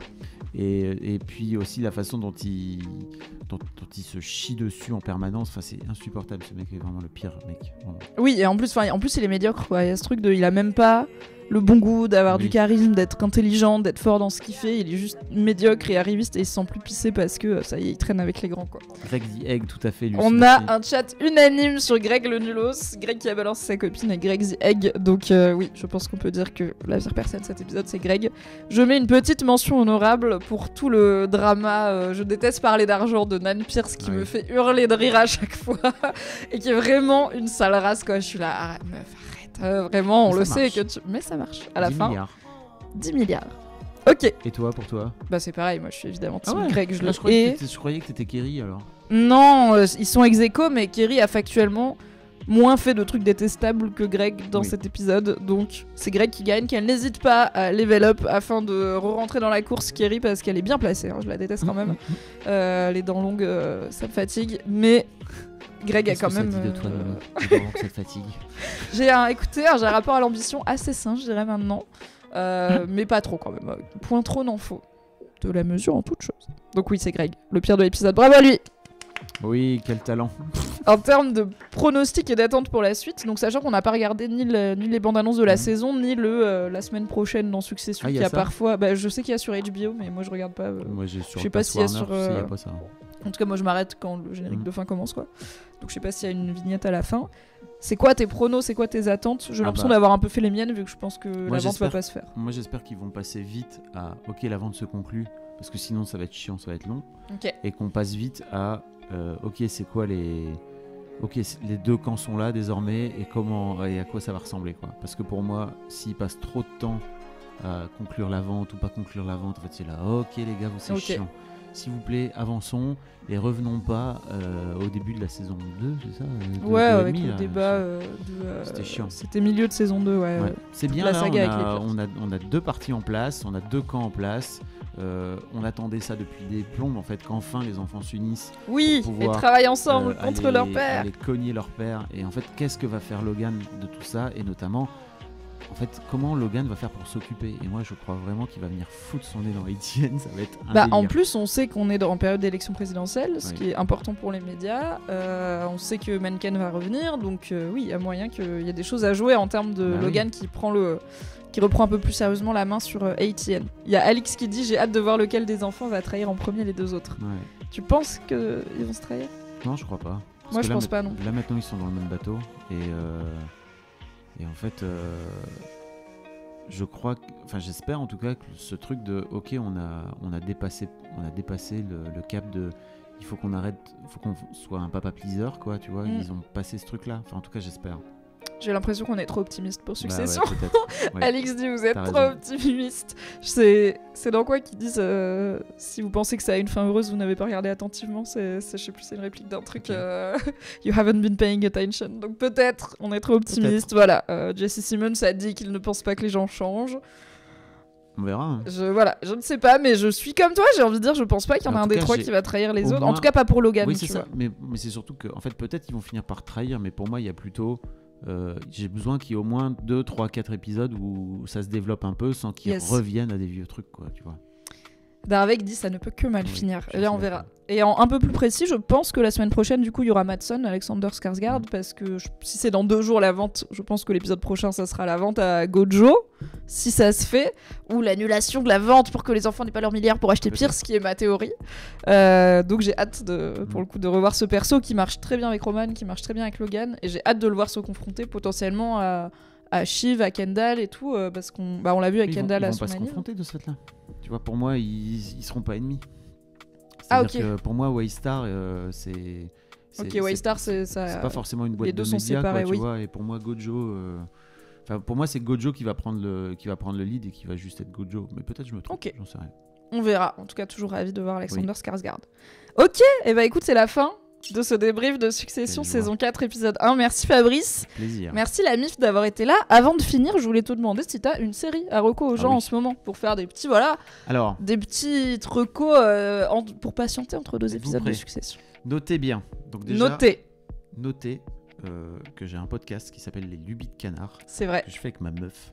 C'est vrai. Où on discute de recos qu'on aime, et notamment de recos de séries, parce qu'on regarde pas mal de séries ensemble, ou alors même parfois séparément. Et je vous invite vraiment à aller découvrir, à aller regarder cette série qui s'appelle Shrinking, qui est disponible sur TV+, donc la plateforme de streaming d'Apple. Oui, qui fait des trucs très quali. Qui font, enfin vraiment c'est très quali, et globalement cette série est créée par les créateurs le même créateur que Ted Lasso. Oui, que et vous- Scrubs. J'avais pas Et noté que Scrubs. le mec de Ted Lasso, c'est le mec de Scrubs en fait. Et donc Ted Lasso, déjà saison 3 en ce moment, qui reprend. Donc là il y a le 2e épisode Demain, c'est tous les mercredis. tous les mercredis. Et Shrinking, ça vient de se terminer, donc c'est en 10 épisodes, où c'est l'histoire d'un psy qui a perdu sa femme dans un accident, on comprend, et qui a une ado à gérer, et qui Ça sort fait un un petit peu an, de je sa crois, au merde. début Ouais, de c'est ça, parce que c'est- j'ai regardé 2 épisodes. il doit gérer ce deuil, et en fait il y a un côté très feel good autour, et notamment autour de la santé mentale, qui est aussi un sujet qui revient très régulièrement dans Ted Lasso. Bien sûr. Et je vous invite vraiment à les regarder. Moi j'ai chialé ma race devant. Alors toi t'as eu du mal à t'y mettre là pour l'instant, c'est ça? Bah, j'ai vu 2 épisodes, c'est pas mal, mais je suis pas encore rentrée dedans à fond. Mais je vais continuer un petit peu, notamment parce que le cast est très cool. Le héros, c'est Jason Segel, Ouais. c'est Marshall dans How I Met Your Mother, et il était dans Sans Sarah Rien ne va, Forgetting Sarah Marshall, qui est Il y a super. Harrison Ford. Il y a Harrison Ford qui joue le chef son du mentor, cabinet de psy, voilà. son mentor, et qui a Parkinson, c'est aussi Ouais. un thème, ce qui est... Enfin, tout le monde aime Harrison Ford, tu vois. Voilà, le cast est cool, son ado est pas mal, je suis curieuse de la suite, mais je suis pas encore... Moi j'ai chialé ma race, voilà pour vous dire. Bah, Ça écoute, parle on verra. d'amitié, ça parle de deuil, ça parle de relations au daron, ça parle de relations. Il y a tous les bons sujets. Pour Oui, moi, en tout tout ce cas. tout ce qu'on aime. Sur le chat, bien sûr, Stinian rappelle, encourage Ted Lasso, Ted qui Lasso. a repris, qui est sur Apple TV Plus aussi, et qui est trop bien. La Oui. série qui fait du bien au petit cœur. Et Steel Marty rappelle qu'il y a la dernière saison de Working Moms qui est en train de sortir en ce moment. Je sais que c'est une série qui est assez appréciée. Ok. Et moi, j'ai bouffé Abbott Elementary là sur Disney Plus, qui est une sitcom, une série comique. Façon Parks and Recreation, c'est clairement l'inspiration. Donc c'est une sitcom sur un lieu de travail, tournée comme un faux documentaire avec les regards caméra, etc. Et ça se passe dans une école primaire d'un quartier défavorisé de Philadelphia. Et donc c'est une série comique sur des instits de primaire avec du coup un cast avec beaucoup de personnes racisées. Et notamment c'est une femme noire qui a créé la série et qui joue le premier rôle. Et c'est ces profs qui galèrent avec leurs élèves, avec l'argent, enfin les financements, il n'y en a pas, avec la société, avec la vie, avec leurs petits problèmes perso de couple et tout. Ça se passe quasiment tout le temps dans l'école et c'est très marrant. Il y a vraiment des vannes, alors on parle, c'est pas Succession, hein, mais on parle parfois de l'écriture et des vannes hyper pertinentes et dans l'air du temps de Succession. Il y a un peu de ça aussi, il y a beaucoup de vannes très très modernes dans Abbott Elementary, qui vont peut-être vieillir un peu vite pour le coup, mais à regarder, il y a 2 saisons je crois. Donc voilà. Allez binger Abbott Elementary si vous manquez d'une série comique parce qu'en ce moment il n'y en a pas trop. Globalement, allez regarder toutes les séries. Il y a toutes les séries FX sur Disney Plus là qui sont diffusées en France maintenant et que je trouve vraiment hyper de qualité toutes. Cool. Il y a The Bear notamment. The Bear bientôt, The Bear en juin saison 2. On en parlera, on fera un live sur The Bear saison 2, obligé. Alix Martineau vous propose Planet Kunk, 5 épisodes débiles d'un faux docu de la BBC, c'est top et c'est sur Netflix. C'est dans ma liste Alix et ça ne m'étonne pas que ça te plaise car je me suis dit que c'était un peu Martineau énergie la bande-annonce donc ça m'étonne pas. Ok, merci beaucoup Fabrice. Merci à toi. Merci d'avoir été là. Merci à vous. On vous donne rendez-vous mardi prochain pour le débrief de Succession saison 4 épisode 2. Oui.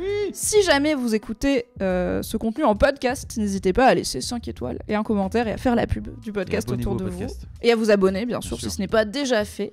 Je vous envoie chez The Great Review qui est en train de streamer du Sifu. Et on se dit du coup, non, il faut que je fasse raid du Sifu. Sifu, le rappeur. The Great Review, est-ce qu'il y a un underscore ? On n'en peut plus des usernames. Non, c'est bon. Qui est un créateur de contenu dont j'aime beaucoup le travail, The Great Review, voilà, qui fait notamment des vidéos de vulgarisation sur des trucs de l'univers du jeu vidéo, mais pas que, qui sont passionnantes. Est-ce que le raid a pas marché ? Si, mais pourquoi il me dit pas... Bon, écoutez, c'est pas grave. Passez une bonne soirée. À mardi prochain. Abonnez-vous à la chaîne de Fab Florent et allez écouter tous ces podcasts. Merci beaucoup. Salut.